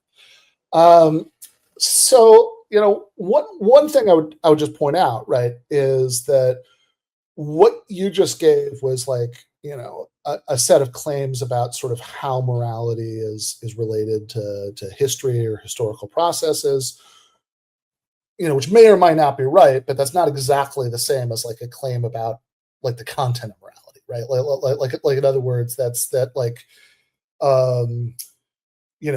actual claims about what's right and wrong or just or unjust or any of that, right, would be slightly different, right? I just want to be like, I just want to make sure we're tracking that distinction, right? Than a claim about, for example, and I think this is what you were really touching on there with your last point about Kant and liberalism, whether morality is like historically relative, maybe, right? Is that that like what is just or unjust depends, right, on is relative to time, place, I don't know, mode of production, maybe, right? Or whether there's some sort of universal standard. And funnily enough, Matt McManus, who you mentioned in the wind up to this, is somebody who I love Matt, right? Canadians and Midwesterners always understand each other, but I literally was just staying with him a couple of days ago. But this is something we've actually often disagreed about Cohen, because in a weird way, he's sort of in his own way on your side here, because one of the things that Cohen criticizes Rawls about, and Matt loves Rawls, right? One of the things that Cohen criticizes Rawls about is that Rawls has this view that like what actually counts as justice is relative, like is constrained by this, these contextual things about what's going on in society at a given time. And the reason that Rawls says that has to do with something called the difference principle, which for anybody who's watching who doesn't necessarily know a bunch about late 20th century analytic political philosophy, right? The difference principle says, like Rawls says, a just society is one whose institutions would be signed off on by people who were behind the veil of ignorance. They knew they had to live under these arrangements, but they didn't know what their position was going to be. And so, of course, in a lot of ways, that gives you very straightforwardly egalitarian outcomes, right? You're behind the difference principle, you wouldn't sign up for, you wouldn't like endorse like Saudi style gender laws or South Africa, style racial laws, or the, equivalents in it, the equivalents in Israel, Palestine, because you wouldn't know whether you're going to be male or female, black or white, Jewish or Palestinian, right? Like that's the sort of straightforward egalitarian takeaway from this.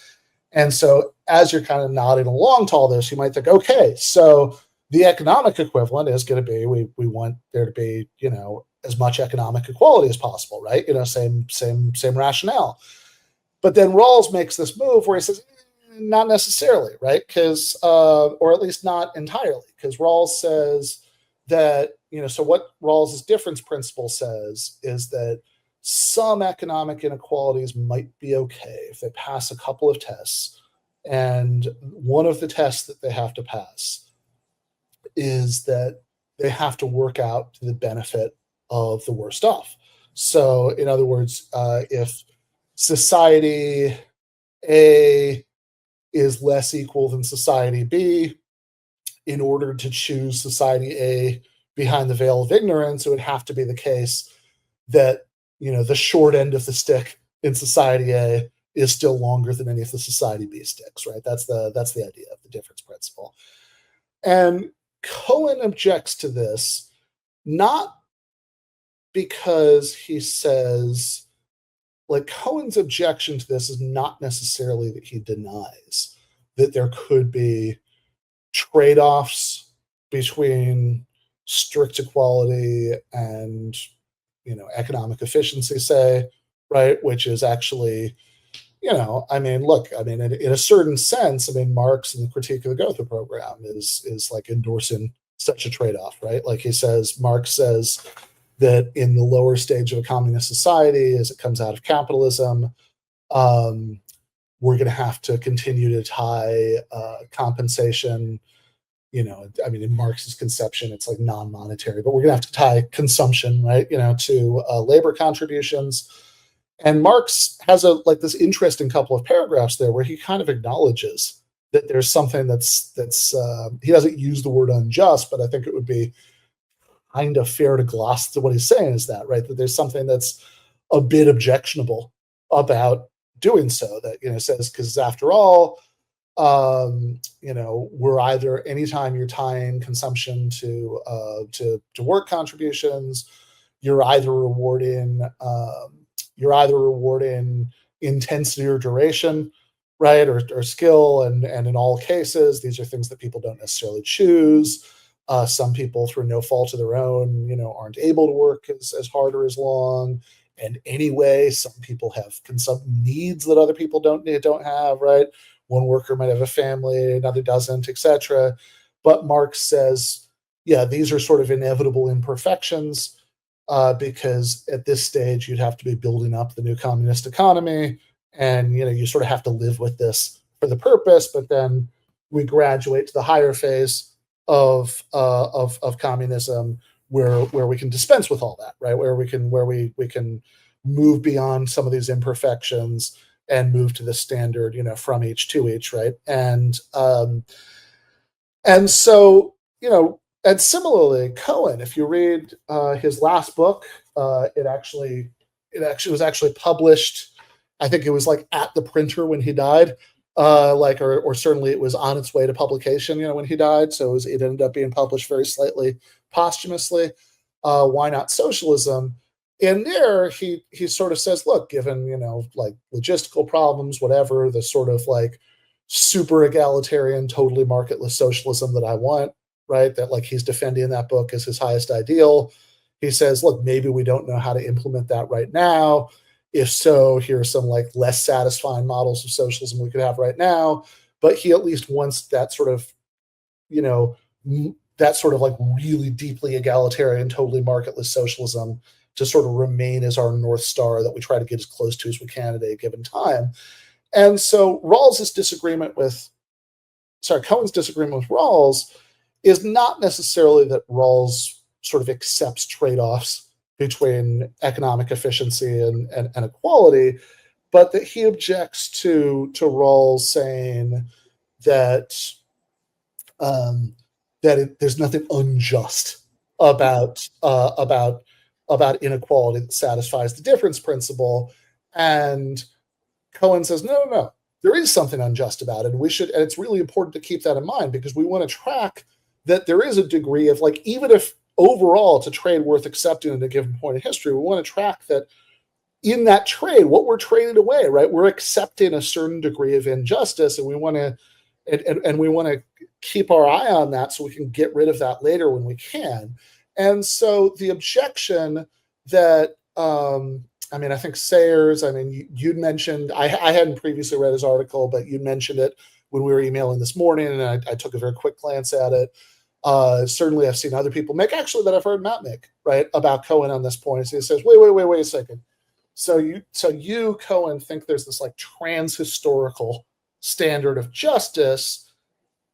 That doesn't sound very historically materialist of you, right? And people who are making this case will often, quote, in fact, this line in the Critique of the Gotha Program, where Marx is talking about the lower and higher phase of communism, where Marx says that right, so he's using this kind of Hegelian language, but it's anyway, right can never rise higher than the material conditions underlying it, and say, oh, so this is Marx denying that sort of trans-historical standard.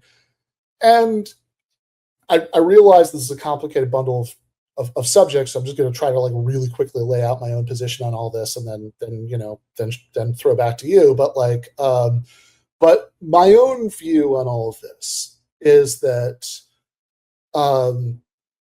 historical materialism, and maybe this is me.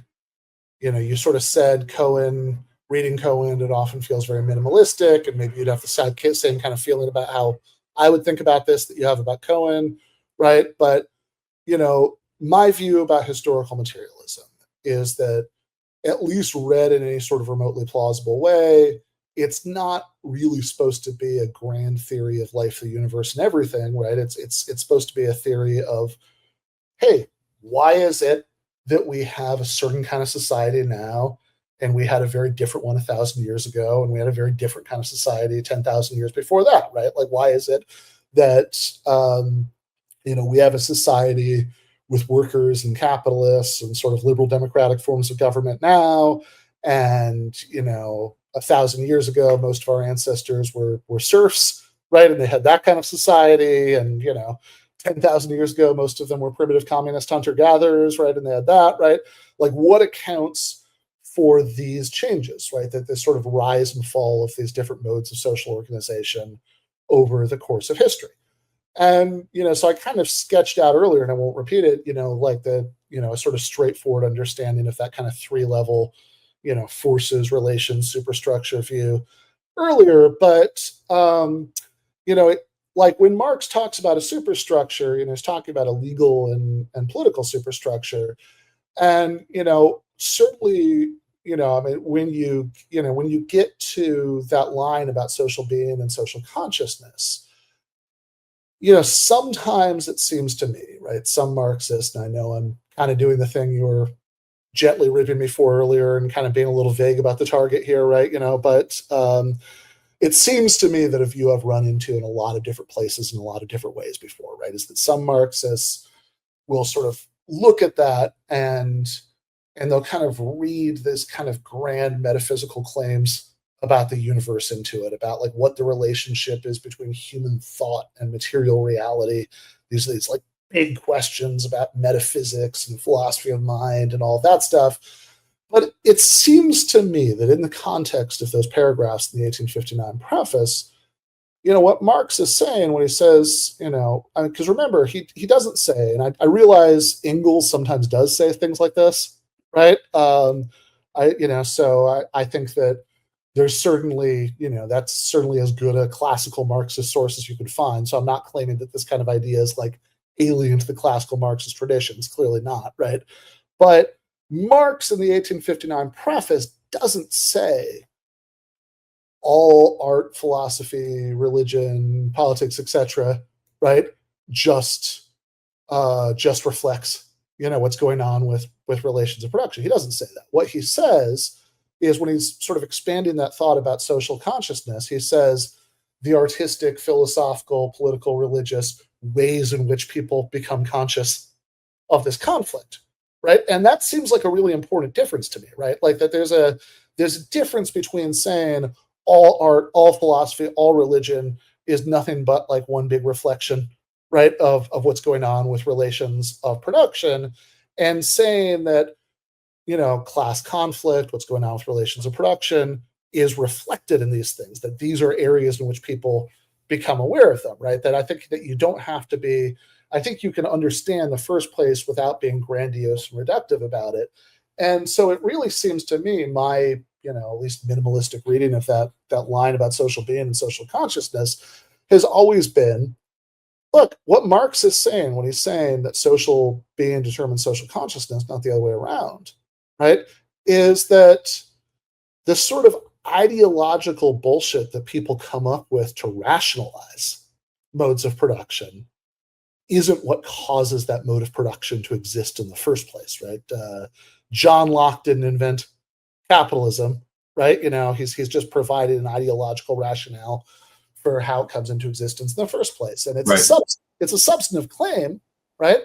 I mean, it's like that's very different from if you think about like I don't know, like Weber and the spiritualism and all that stuff, where he, like Weber seems to be saying like, oh, like these sort of theological eccentricities of Calvinism are what sort of generated exactly historically, right? Like it's a substantive claim, right? Marx is definitely pre-disagreeing with that, right? Mm-hmm.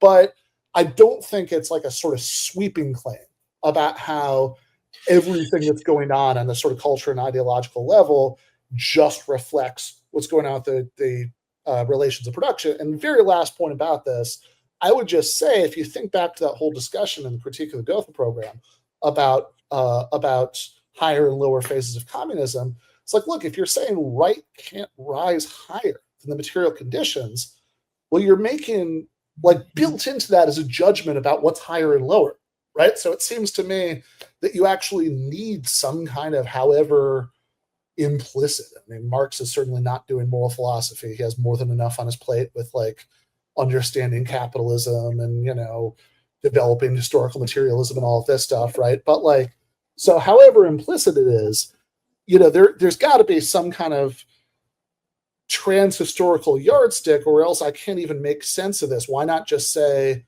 oh, the kind of communism we'll have at this point is different from the kind of communism we'll have at that point? Like, if it's higher, then we must have some kind of trans-historical standard of comparison. Well, I think it would, from a philosophical standpoint, like what a continental philosopher would say is that you are smuggling in a Kantianism unbeknownst. You're not naming it that, but that's effectively what you're doing, because the trans-historical idea of egalitarianism becomes a problem in a classical sense of it being idealist, insofar as it's making an appeal across, because I think this is sort of one perhaps criticism that I would have of Cohen. I noticed that in his idea of egalitarianism work, it's very interesting as a side point that my philosophical mentor, Alain Badiou, has something called the idea of communism. Yeah. And a lot of Hegelian Marxists, of course, have criticized him for, this notion of creating a kind of regulative ideal, where the problem is that ultimately the achievement of that becomes kind of entangled in some unknowable thing. That's the Kantian matrix itself, right? And caught within some kind of universalism. And we know that one of the hallmarks of bourgeois power is false universalism. This is something we see in Marx's 18th of Brumaire. This is in Marx's quote unquote political writings. That's one of the things that I worry about in Kantian Marxism or analytical Marxism, which is there has to be an understanding of the continuity of class power over time. Because when we talk about culture, right, we have to think about that in our tradition of cultural revolution, which is not just in China, even though that's the one we always talk about, right? Every socialist revolution entails I mean, for example, Marx and Engels thought for a moment, even though I think they rescinded this position, the socialist revolution could be led by bourgeoisie at a certain point, which is why you get this weird moment where Marx and Engels are almost take their position on Mexico, which we recently looked at in our study group on Lacerda's Western Marxism, where they're basically suggesting ultimately that it is the proletariat that must be liberated, but bourgeoisie can kind of aid and assist in that. And of course, we have that in the Communist Manifesto, where the maturity of the proletarian revolution will inevitably create class traitors amongst bourgeoisie who will join, right? So what I worry about is this idea of culture understood as an abstract from class movement and forces and a class struggle. Because one of the things about Marxism, and I think about historical materialism, and I don't know if you agree, that like it or not, history is the unfolding of class struggle. Bourgeois ideology creates a bunch of fetters, or more precisely fetishes, that don't allow us to see it. So one of the pedagogical or educative tasks of socialists, and this doesn't mean we need to create a cosmology of like outer space and the meaning of metaphysics. No. It means that we need to create a philosophy that helps us understand the logic of society, right? The theses on Feuerbach, the idea of materialism as founded in a social relation, right, which is itself covered over by bourgeois power. So those are some of my questions about anchoring socialism. And we see this in Axel Honneth, The Idea of Socialism book, which I thought was an interesting book. He's a late Frankfurt School writer. But again, both Cohen and Honneth are kind of working on a Kantian foothold. I don't know if you would agree with that. You could accuse Rawls of doing something quite similar, I think, in a certain way. Although, as I mention frequently, I don't know if you are aware of this, but there is a earlier pre-Rawlsian generation of Kantian Marxists, by the way. Lucien Goldman being amongst my favorite, but also like the Japanese philosopher Kojin Karatani. So there's a way that Kant can be brought in, because I think one of the problems is sort of how do we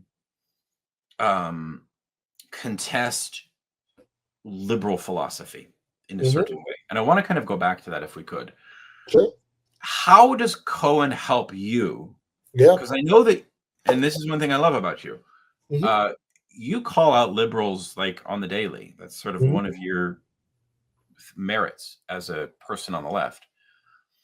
How can you have so much fidelity to Cohen, who, for these reasons I cited, is kind of criticized as having a philosophy in line with liberal philosophy? Can you help us sort of maybe remove Cohen from liberalism? And was he a strong critic of liberalism? How did he see liberalism? Did he see it as much as a problem as we do? Maybe is one question. Sure. So yeah, I think, and I'm going to try to loop into this something from your previous question that I'm kind of realizing I never really addressed earlier, which was about Cohen's development over time, right? I mean, that's the sort of part of the like Sean Sayers critique and all that stuff. I never really got into in the previous answer, right? So okay, so liberalism is, liberalism is a word that I think means very different things in very different contexts.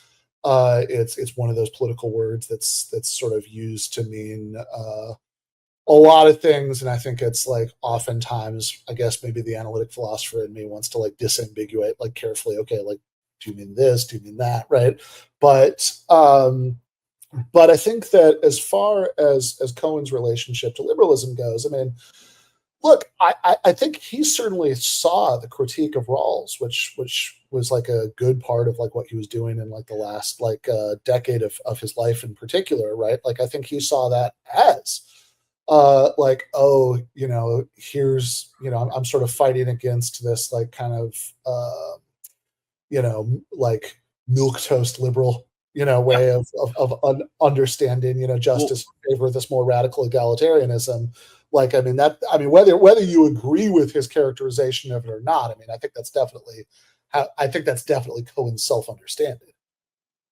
Yeah, okay, so one clarification question. Pardon my here I am fulfilling the very orthodox capital position, which, frankly, when I think liberalism, okay, I think a philosophical worldview or perspective that is in line with the ruling class and the status quo, sometimes unbeknownst to itself. And then here we have to show that, and that becomes difficult. As a pejorative, that's what I mean by liberalism. Okay, maybe it's not the best word, but then that would then merit the question about Cohen's theory of class itself, which if you read Honneth, Honneth is kind of like, 19th century class is Marx. We don't really have a ruling class like that anymore. And, one of the problems, and here I think this is where philosophy and these systems come into practice, is that, when you hold those views, you get slogans like 99% against the 1%. Yeah. And that's not an adequate slogan for Marxism, right? Because that's reflective of a post-class worldview. Occupy Wall Street is, in my opinion. Yeah, Okay? hard agree with all that. So where does Cohen stand on that? Sure. So Cohen, the sort of class analysis that he gives in Karl Marx's Theory of History is pretty orthodox, right? There's not. I think you read it pretty recently, right? I was surprised. I was surprised to see it that way. Yeah, and, I think it's like, I think Cohen gives some like pretty orthodox Marxist class analysis in Karl Marx's Theory of History. And I think quite a bit of, generally when you're sort of talking about the kind of materialist factual analysis side of Marxism, that book is sort of, Cohen's biggest contribution. It's not that he just like lost all interest in that cluster of subjects. He does continue to go back to it, over the course of his career, but usually through the prism of defending what he says in that book or arguing with sort of new challenges or things like that, right? So the person in the sort of analytical Marxist milieu who I think you really need to turn to if you want to say, okay, we want interesting development of class analysis, right? Beyond the sort of very standard stuff that Cohen says in Karl Marx's Theory of History, would be A Cohen Wright, right? That's who I'd really turn to there. And we kind of mentioned Chibber earlier, who I from my perspective is the sort of most interesting person continuing that now. And I think Chibber has some really interesting. I think A Cohen Wright has some really interesting things to say about sort of trying to do a more like zoomed in, fine-grained kind of version of Marxist class analysis. So he talks a lot about like contradictory class positions, right? That he sort of got this theory of like a sort of solution to what Marxists have sometimes called the problem of the middle class, right? That's like if you have this kind of binary map of class relations that that's just all about workers and capitalists, then what do you do about all of these middle, what we would sort of intuitively call middle class layers before we start worried about giving a more precise analysis? And and sort of one Marxist solution to that has been like, well, history will sort of take care of this problem because as capitalism develops, it'll tend to get rid of them. Another one is to sort of say, well, if you look carefully enough, these people who look like they're in middle class layers actually turn out to be classifiable as one of the big two. And then a very different kind of, analysis is this whole sort of tradition of like PMC theory, right? That says that that actually there is, even beyond the sort of petty bourgeoisie that Marx wrote about, right? There's this class that is just its own thing, right? Which sort of coming through like Barbara Ehrenreich up to people like Catherine Liu. In a weird way, I think there's also a kind of tangled intellectual history here that I'm probably not the person who's best equipped to give, but I think it's like I would read the shit out of somebody giving it, which would be like sort of thinking hard about like the through lines between like the James Burnham stuff that actually ends up influencing lots of people on the intellectual right, and different versions of like PMC theory on the Marxist left. But in any case, Wright has this very different view on that, right? Like he has, he sort of says, okay, well, we can, the same way that literal maps, you might need different maps for different kinds of purposes, that, like you can have maps that just sort of show you, where the cities are and what the like political lines are, right? Right. Between different nations, or you could have topographical maps, relief maps, other kinds of things that might make sense for different purposes. Right says, okay, well, there are different kinds of maps of class positions and relations that you might want for different purposes. Or sort of says, if you're thinking about these kind of big epochal 1859 preface kinds of purposes, then this sort of two position map of like workers and capitalists might really be what's like most relevant to that purpose. But Cohen doesn't go into class because he doesn't delve into sociology too much. Not too much. No. He's like, again, on the sort of, he does say some stuff. He says some stuff I actually find interesting and valuable about class analysis in Karl Marx's theory of history, but that is avowedly not the point of that book, right? Got it. That's so, and I would just say, like, because I do want to, I did just want to touch on two things. One of them is the point of what you said last that I really agree with and want to build on, right? About how, like, if you're just kind of talking about like we are the 99% and all that stuff, right? That's like this very importantly non-Marxist analysis. You can see, Ben, you have to admit, you can see how, like, let's take two examples. Sure. His theory of exploitation, which exceeds beyond Marx in an interesting way. And then his theory of a general idea of egalitarianism, which, of course, on that point, I just wanted to say one quick thing, so hold your thought. Yeah. You can see how there does emerge a political perspective from these positions, which we can't. I still think he's a creature of his time, and mainly his time being the birth of neoliberalism and the great defeat of the working class movement in some sense, right? This is when Cohen is writing. He's a product of the Thatcher-Reagan revolution. That's the background conditions of his time, and he's also operating in a moment in which Marxism is going out of vogue in a certain way, or becoming caught within an academic machinery. So I don't want to like fully chastise him, but I also think that we should be very critical of that, because I think it goes back to the responsibility of intellectuals, right? Which is that your frameworks as a public figure who's celebrated by the academy, celebrated by your peers, giving the Gifford lecture, things like that. I would contend, even though we live in an extremely intellectual culture, I would contend that those epistemologies, those philosophies have huge actual impacts on the way that people organize their theories of social change and so on. So would you be willing to be self-critical of Cohen in this regard? Or would you say, well, no, because he didn't, that wasn't really his concern? How would you parse that? Because I myself, I want to hear where are you critical of Cohen? Sure. Okay. So we'll do that, right? I do just want to say though, right? So because you said a bunch of things, right? Like I don't want to lose some of these threads, right? Of this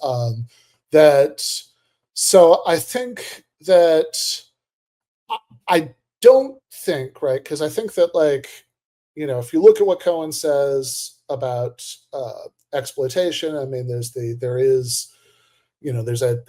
heterodox element to it, as far as like, as far as sort of prying apart like the claim about exploitation from the understanding of value.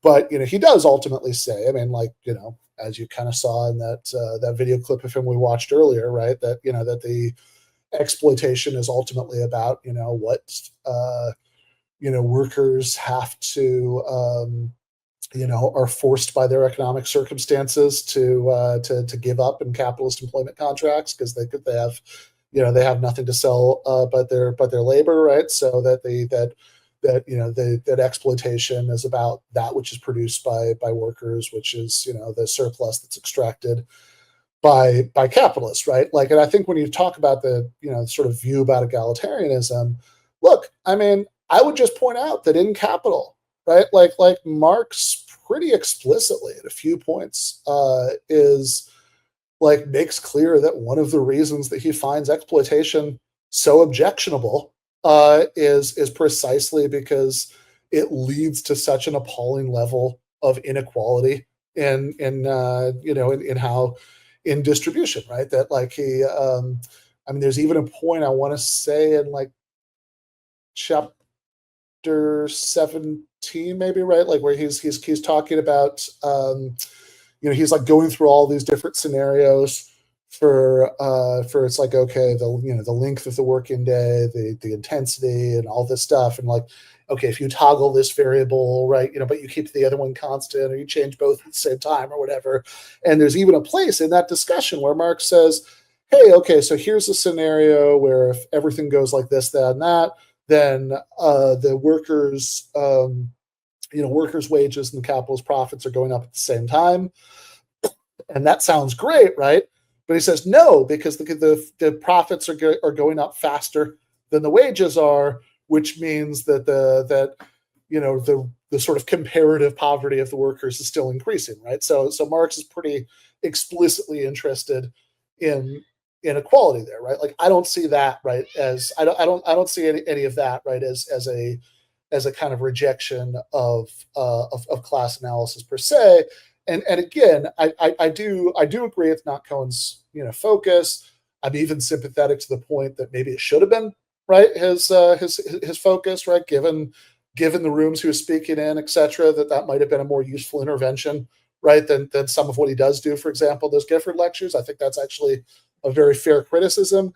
But I think that as far as but I do think, right, that it is very important, right, that we have that I think actual class analysis, right, analysis in terms of classes understood in terms of relationship to the means of production, is really is worth prying apart from this sort of kind of vague populism.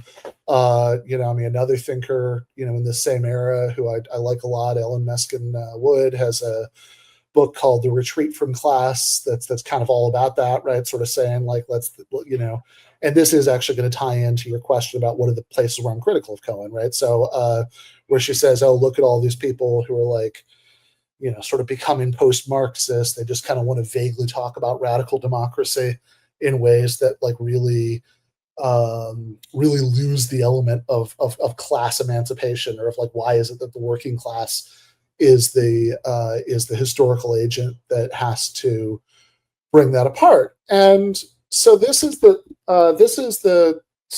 gets, I think, both to where I'm critical of Cohen and also why I'm not totally sold by a certain kind of story that other critics tell about his development over time, right? So, okay, what am I critical of?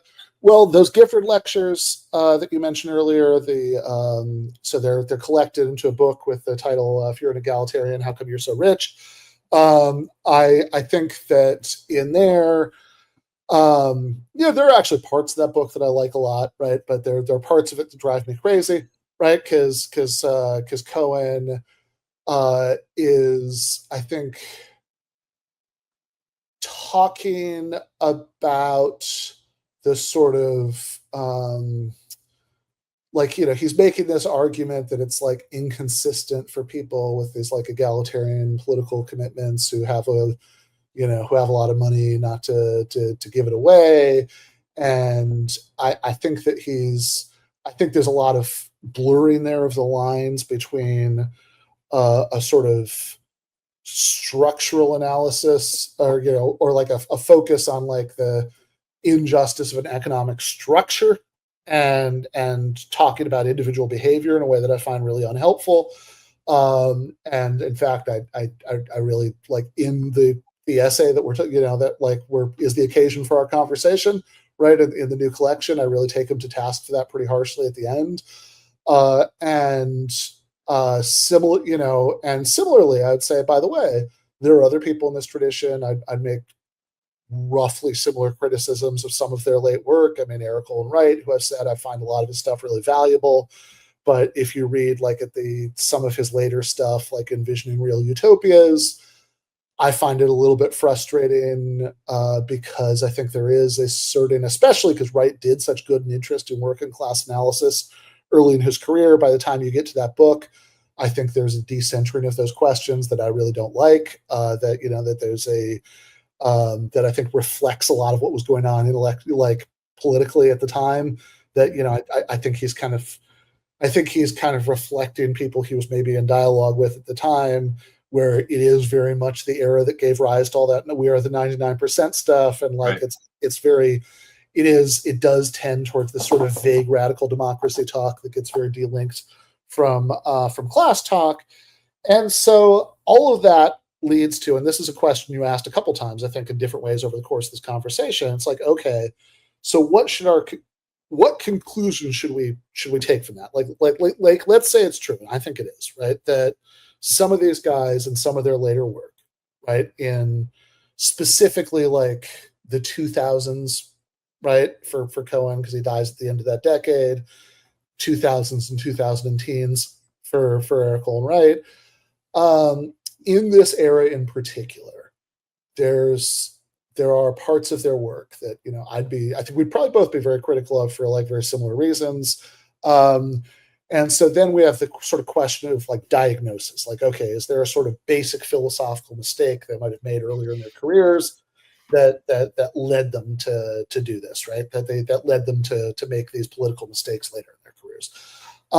And so, it could be, for example, you sort of floated the idea earlier that in Cohen's case, you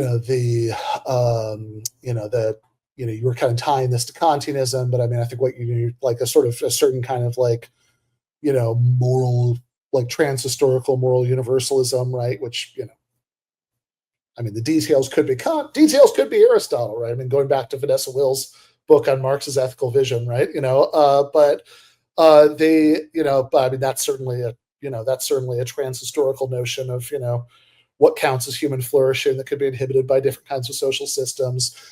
So that's one possibility. Another possibility could be that the basic mistake is methodological, right? That it's like, oh, see, it's not being dialectical enough. That's the problem, right? Sort of adopting this like bourgeois social sciences methodology, and I find all that very unconvincing for basically two reasons, right? Just really quickly, one. I think in Cohen's case in particular, if you're going to sort of tell the story about like, oh, the sort of basic philosophical mistake is the sort of moral views, right? The normative views that he'd spend so much time on later in his life. I would just point out, right? I mean, this is that all of those normative views were already there actually before Karl Marx's Theory of History. If you go back to, so the first edition of Karl Marx's Theory of History comes out in 1979. If you go back, I think 2 years earlier than that, right, to Cohen's paper on Nozick and Wilt Chamberlain, and there, I mean, you can see, all of the basic views about the sort of, okay, what's the relationship between justice and equality, and how does community enter into all this, right? Like, obviously it would be like worked out in a much more elaborate way later, right? But like all the basic views are there in 1977, right? So if the kind of story you want to tell about Cohen is, okay, in Karl Marx's Theory of History, he's doing stuff that, however flawed you might think it is in this or that way, right, is like sort of this kind of interested in more Marxist stuff. And then like later on, he becomes a bourgeois idealist because he's, thinking too much about, universal morality. I think the chronology doesn't really work, right? So that's one reason. Got it. My other reason, right? My other reason, and this actually might be the more interesting one ultimately, is when people say things like this. It's like, oh, see, these analytical Marxists, right? They tried to, they weren't dialectical enough, or they tried to combine this with analytic philosophy, or maybe it was the Kantianism or whatever, right? And that's, that leads them off the path. I think if we're going to seriously evaluate that claim, what we need to do is we need to compare the track records. You're saying it's the Spider-Man meme. Yeah, exactly. Right. It's like, look, compare the late work of Cohen, Rarical, and Wright to what was going on with an awful lot of people in very continental Marxist spaces. Sure, I mean, sure. hegemony and fucking socialist strategy. I mean, come on, Sure, right? It's like, sure. I think if anything, like, Cohen and Wright, if we're grading on a curve, right, like are actually stay much more orthodox than a lot of Sure. people, a lot of continental Marxist intellectuals who went totally off the rails into this post-Marxist identity politics, Postmodernism, all that stuff, right? right, Yeah. right. Yeah, we're doing a work on a study group right now on Frederick Jameson's 1981 book, The Political Unconscious. And I was thinking of you reading it, Ben, because it's a book that G.A. Cohen would hold up as his example of everything that's wrong in, well, Hegelian Marxism, let's call it, right? Because it's, well, I mean, it's not just Hegel, it's like this amazing eclectic ecumenicism where Jameson's incorporating semiotics, medieval historicism, Deleuze and Guattari, Louis Althusser, Lukács's Hegelian Marxism with systems that are ostensibly opposed to that, but he's making this grand synthesis, which is intellectually very fecund and extremely titillating and beautiful to read, and mesmerizing in a certain way. And I mean, I was actually going to ask what G.A. Cohen might say about psychoanalysis. I'm not sure. Oh, actually, I do maybe have. I don't have a lot to say about that, but I do maybe have like a little bit to offer on this, which is that I can't give you like kind of chapter and verse in his work off the top of my head. I'd have to like. But he wrote about Freud. He didn't write. He didn't write, to the best of my knowledge, he didn't write anything that was just. I would just be curious, like, did he? Like, I'll give you an example. Like, well, I was just going to say, but please.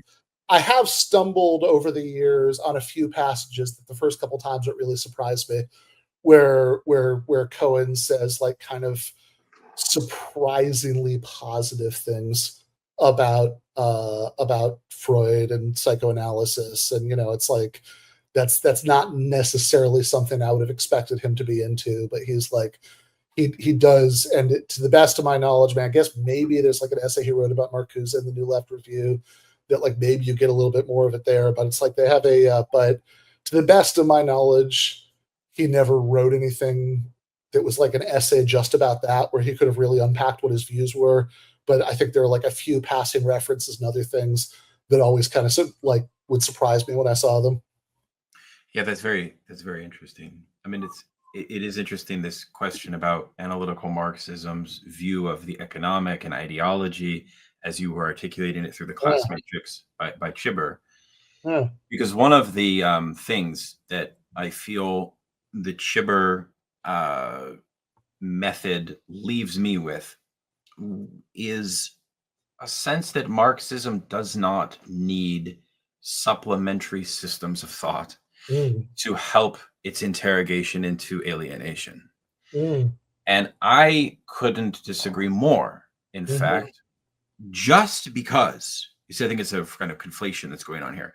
Just because there may have been an interrogation of systems that are supplementary, like I just said with Jameson, like Jameson creates like, when you were in high school and you had those friends that had like their Honda Civic, but then they added like rims and they added like fancy accoutrements to the Civic, like the thing on the back, that whatever it's called, right?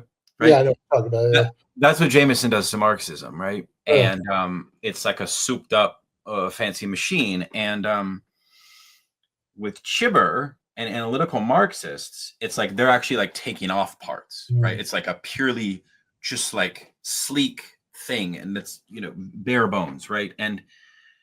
But then the question for me is like, okay, well, why can't we retain this class commitment while also incorporating systems of thought that aid socialist struggle in untangling things like ideology, or in untangling things like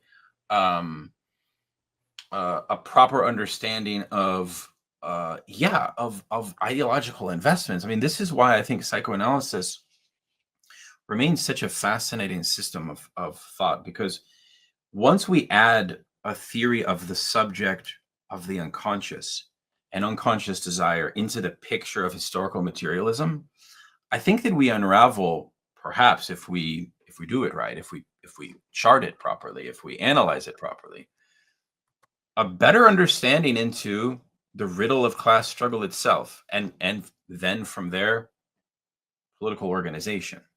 Mm. So I'm very inclusive of these things. I don't necessarily. I think that that's one problem that I see. But perhaps Chibber himself is very singular, and perhaps, to your earlier point, the analytical Marxism itself is not some unitary endeavor, right? That's necessarily guided by a figurehead of thought that sets an agenda.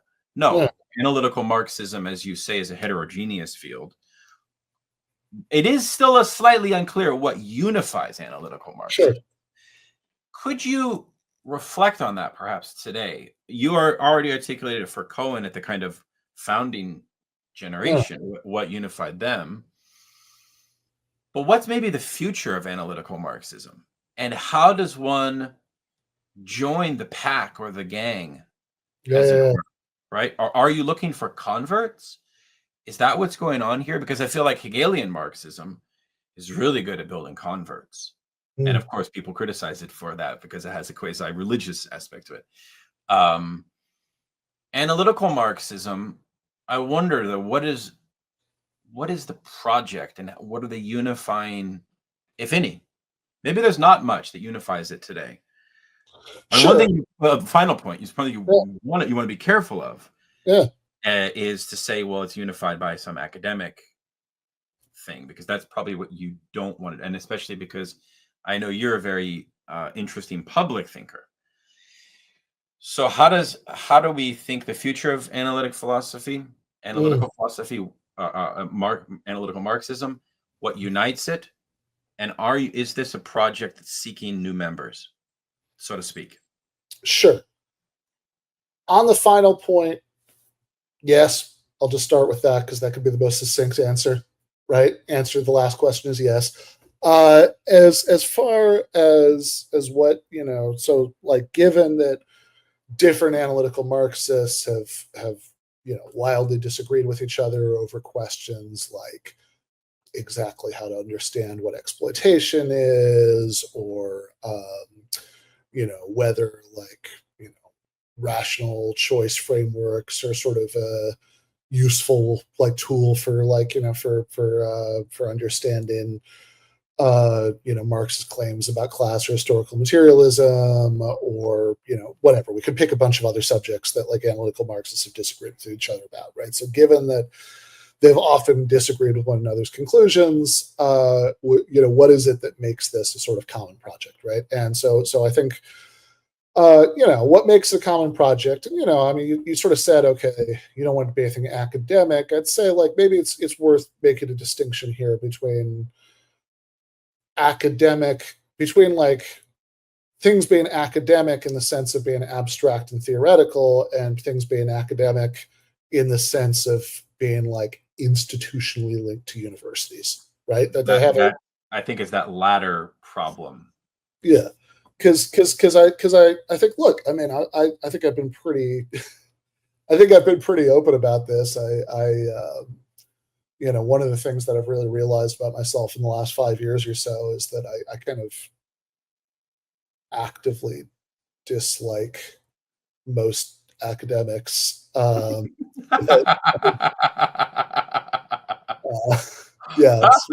There goes half our audience. No. yeah. I'm sure you're all everybody. Every single person watching this, you're one of the good ones. Yeah.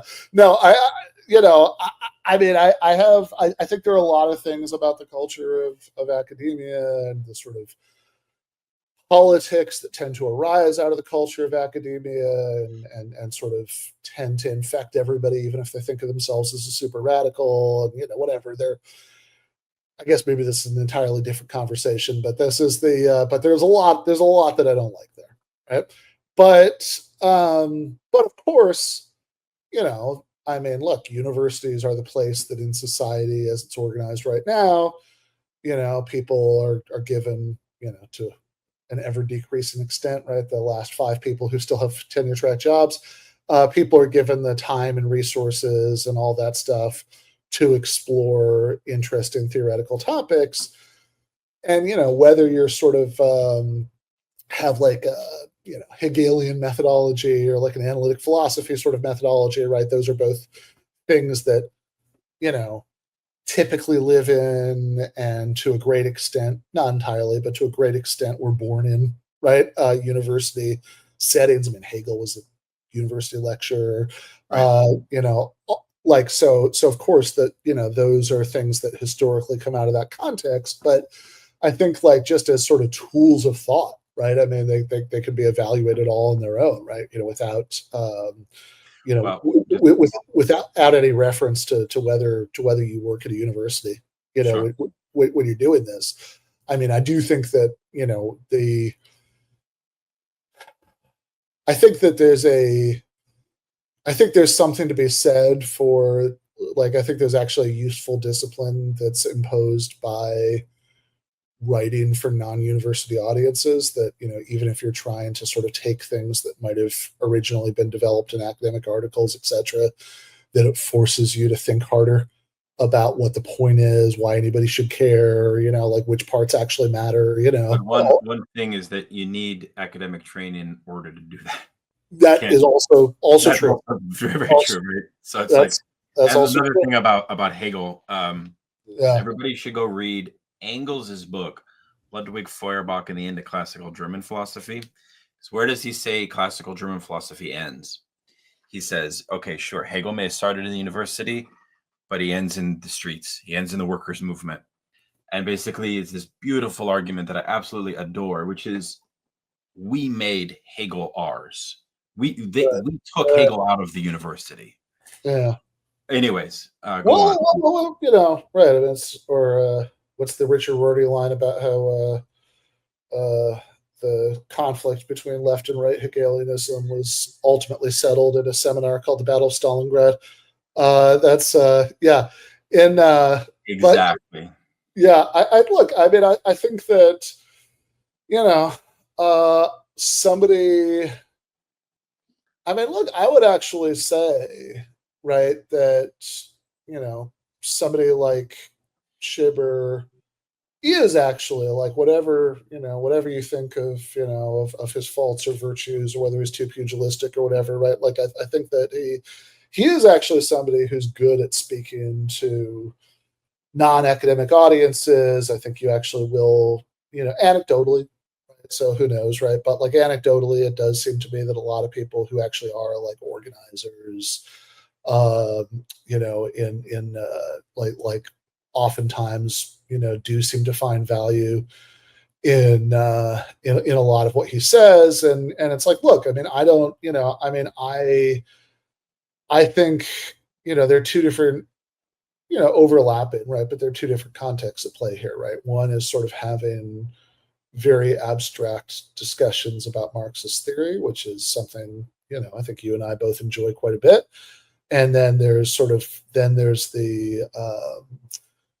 the taking it to the streets, right? The, like how, how do you sort of take what you get out of that process and like distill it into something that can be useful for. Or how do you speak to the dissatisfaction of the people Sure. that is unarticulated, right? Yeah. By common intellectuals. And I think Marxists have uniquely, historically, been the ones to do that. And I think that we still do. I think that we still do.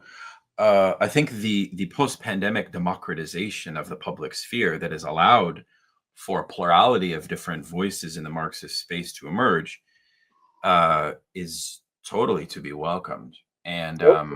major, frankly, probably some type of threat to the university, which it should be. Yeah, I hope so. Right. But again, going back to this question about converts. So yeah, okay, we don't know exactly what that looks like, but in principle, you're trying to. Yeah, no. Look, I mean, I mean, and I would say, like, I don't see the two questions as entirely distinct, right? I think, you know, I mean, you asked some other stuff earlier that was interesting that I'd be happy to circle back to if you want. Sure, but I mean, sure. just to focus on this. I always right? ask like 5 questions at once, so just bear with Yeah, me. yeah, no problem. So I had but just to focus on this, right? It's like, at least for me, right? At least autobiographically, I've never seen these as entirely separate questions, right? So, so the sort of one is the kind of seeking converts for analytical Marxism question, and the other is the taking it to the streets question, right? Because for me, like, look, I think that the sort of characteristic virtues of analytical Marxist work include the fact that that, like, I'm not, without generalizing too much, right? I mean, it's like this is a tradition that's produced a lot of extraordinarily clear and accessible work, right? Like, there might be complicated stuff going on in it, right? But you're generally not going to sit down and start reading and just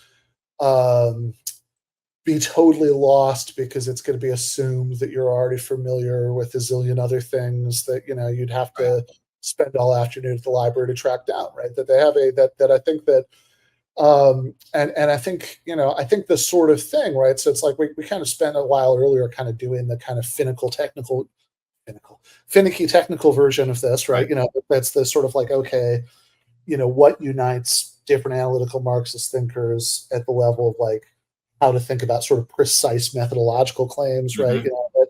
But like, I think that the sort of more immediate intuitive version of that is that it's like, look, the kind of, when I try to, seek converts in the sense of like trying to get people who are interested in Marxist theory to do it in a more analytical Marxist-y sort of way, right?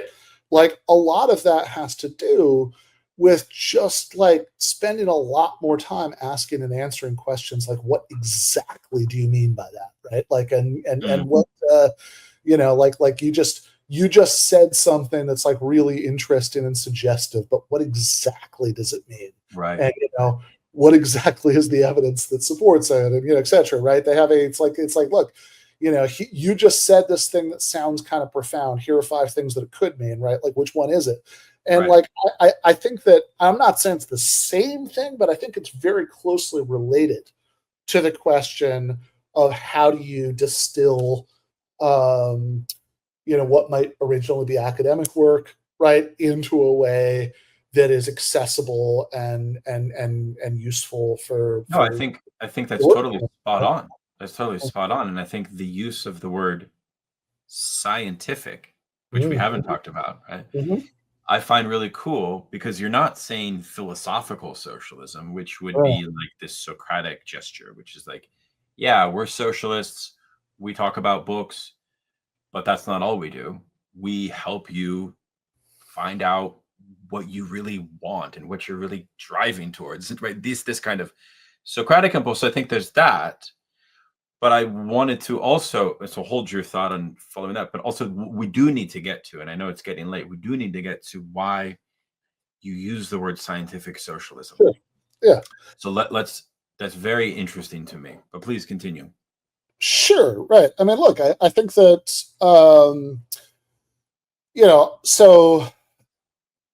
scientific socialism, one way of understanding what that means, right? Because it's like, okay, what is it? Like, I think that if you throw around that term, it might invite a lot of questions like, okay, wait a second, are you saying that Marxism or socialism is a science? What would it even mean to say that one of these things was a science? It makes the liberals, their hair go up on end, right? Yeah, I mean, are you saying that science somehow like tells you that you should be committed to socialism? How does that work, right? Like, it's or there's Engels' idea that it's in distinction from utopian, right? So it's yeah. Right? Totally, right. So yeah, Engels is and actually there's a really interesting passage in that introduction to Karl Marx's theory of history I've gone back to several times, where Cohen kind of says in passing, in a way, it's kind of a shame that this phrase didn't really just sort of take off, right, as the as like the kind of like dominant synonym for like what we generally think of as Marxism, right? Like that they have a, because like, and there is actually, I mean, there's a little bit of a side point, but I mean, there is something interesting here about like how ideas tend to remain attached to the ideas of their founders when they remain controversial, right? So for example, I don't think I've ever heard anybody referred to as an Einsteinian, right? Like that's just a word I don't think I've ever heard. I mean, maybe I guess I've heard it in the context of people saying like, oh, Einsteinian physics is different than Newtonian physics in this or that way, but I've never heard anybody like be like, oh, I'm an Einsteinian, right? Like that would be like a strange thing to say. People do sometimes still say I'm a Darwinist, and they especially used to still say it in the early 2000s when there were all these like cultural wars about like teaching creationism in the public schools and stuff like that, right? Because Darwin's ideas remain a site of controversy in a way that Einstein's, for example, really don't, at least in the same way in the culture, right? So it's like I think because, of course, maybe inevitably, right, because Marxism is not, it like remains incredibly controversial. I mean, if it wasn't, right, I mean, if this were just sort of accepted wisdom, then like, that would kind of sound like we'd won and bourgeois ideology had, been soundly defeated, and it'd be it actually would be a little confusing that we're still living under capitalism now, right? So it would be so maybe inevitably, right, since Marx's ideas remain so controversial, they remain attached to his name. But he sort of says, yeah, look, maybe scientific socialism would have been better, right? Because that that way, like we would avoid having certain kinds of annoying conversations about, is this or that really, does this really count as Marxism if you disagree with this or that particular thing in Marx, right? And we could just sort of focus on like, okay, what's the larger thing, which is we're trying to do this this structural material analysis of the kind of society that that we live in, how we got here, in order to produce a socialist outcome, right? Like that ultimately, I think I might be stealing this from conversation with Lee Phillips. I think ultimately if we think of like this is a little bit of an imprecise way to talk, right? But if we do think of Marxism as something like a science, right, then it's an engineering science, right? In other words, it's the like medicine or engineering, it's a science with a specific purpose, right? That it's not just sort of knowledge for the sake of knowledge, right? We're studying the world in order to figure out how to change it in a certain way, right? So when I think of like scientific socialism in that sense, what I would really think of is like, okay, we're trying to, we're not doing like what Engels is accusing various utopian socialists of doing. We're not, or I don't know if you read, by the way, Bruno Leipold's Citizen Marx, but like there's some like super interesting stuff in there about like utopian socialists and his criticisms of them. But like we're not doing that, right? We're not just sort of thinking about like we're not just sort of thinking about the world we want and then kind of reacting in confusion to the fact that the world we have doesn't resemble it, right? We're trying to rigorously understand the world that we have using the best tools that we have available to us, right? That they have it. So, Marx is spending all day, every day in the reading room at the British Museum, like certainly reading things like factory inspectors' reports and and different kinds of like economic tables and calculations, and also, not for nothing, right? The reading and learning a tremendous amount from, even as he consistently found things to critique, the sort of classical bourgeois political economists, David Ricardo, people like that, right? And so, I think that the sort of, in the kind of spirit of analytical Marxism, I mean, I think the sort of thing to think about now is, it's like, okay, well, what are the sort of the best kind of intellectual tools available to us for like rigorously understanding the structures of the world around us that we might get from the social sciences, for example, right? That is the sort of thing that generates like the kind of work that that Eric Allwright did, right? That Right. it's sometimes referred to as emancipatory social science. Right. And that's where I think, I mean, just to kind of loop this all the way back around to where we started the discussion, right? Like that, I think that sort of saying like, oh, we have our own sort of special methods for finding out the truth about the world, that's like distinct from like, and like everything that, the sort of tools of like ordinary social science or whatever, right? That's just kind of, that's like bourgeois science, that's bad, right? That where that can be a really dangerous attitude that can lead you to missing out on intellectual resources that might be really useful to you in Right. your project of understanding the world, so you can understand how to change it. Mm-hmm. No, well said. I'm thinking here of my initial plea for something like worldview Marxism, tempered and modified through the historical record, recognizing things like, the Lysenko affair and this idea of proletarian science, which is what they relied on, right? Produced potentially disastrous results because the presupposition had some epistemological claim about the class, right?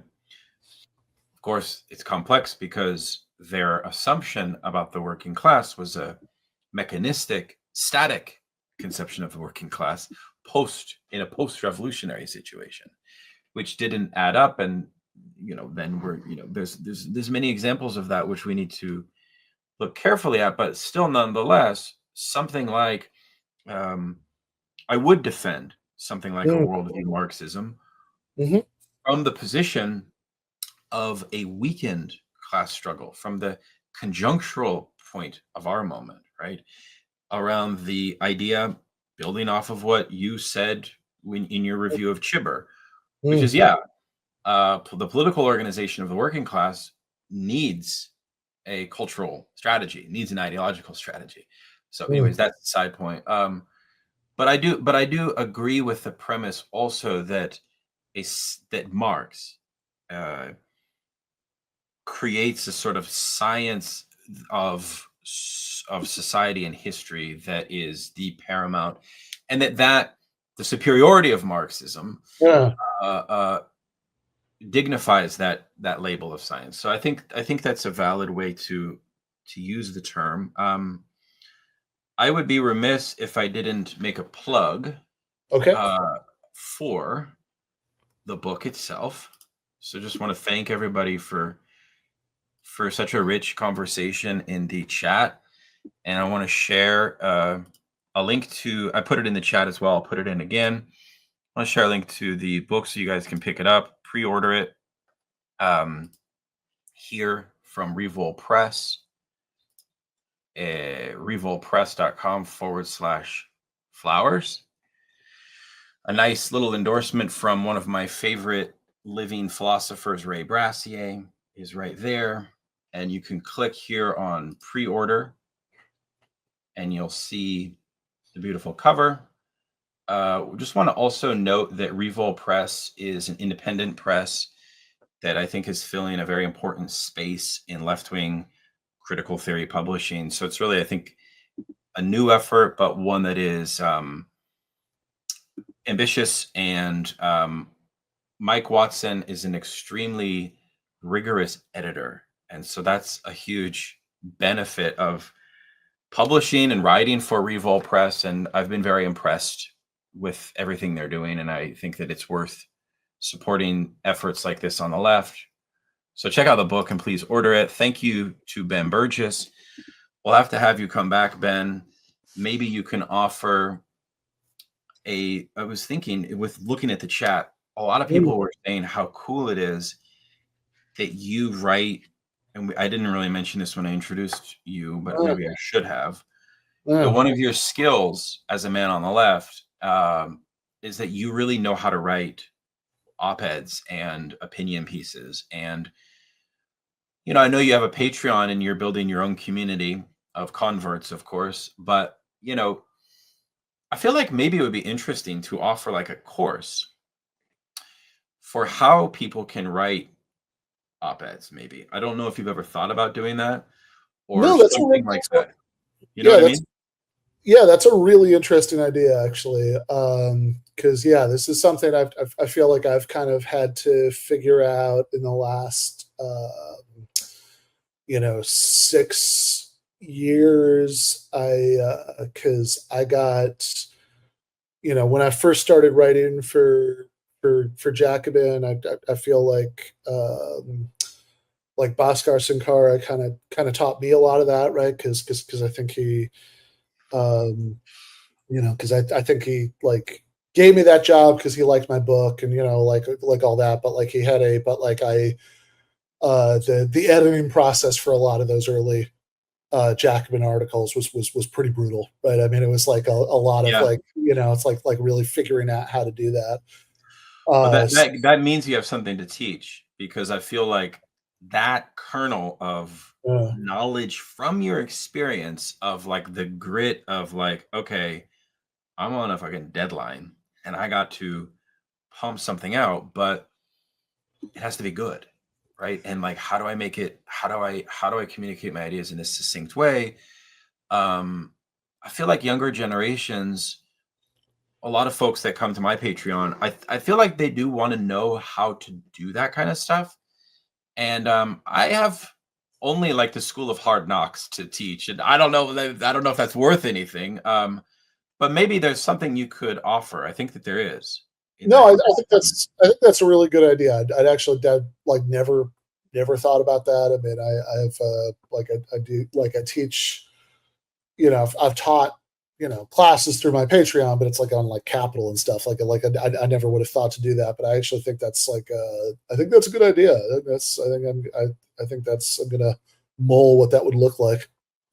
Especially even for philosophers, it's like it's a tough one, because you got to go through all of these stages of your work, and there's the notes, and then there's academic feedback. But then the question is, how do you take, and I've only just started this, I've only written a popular book like once, but how do you take those ideas for a popular audience? That would be another part where I'd be curious to see what you would say. Cool. All right. Well, happy weekend. Happy Friday, comrades. Cheers to Ben. I hope you have a nice weekend. You're not in Mexico. You are. No, I actually just got back to Los Angeles. I've been traveling for like a week. I got like once a year I try to get together with my best friends from high school I stay in touch with in Michigan. So I just gotten back from doing that, and I gave like a talk to the Detroit DSA while I was around. So I just got back here. I'm not going to get back to Mexico for like another week or two probably, but it is very nice and sunny here in Southern California too. All right. Well, on that note, we'll say goodbye. Ben, just hang tight. I'm just going to end the stream. I'll say goodbye to you. Goodbye to everyone that tuned in. Really appreciate it. It was a fun time.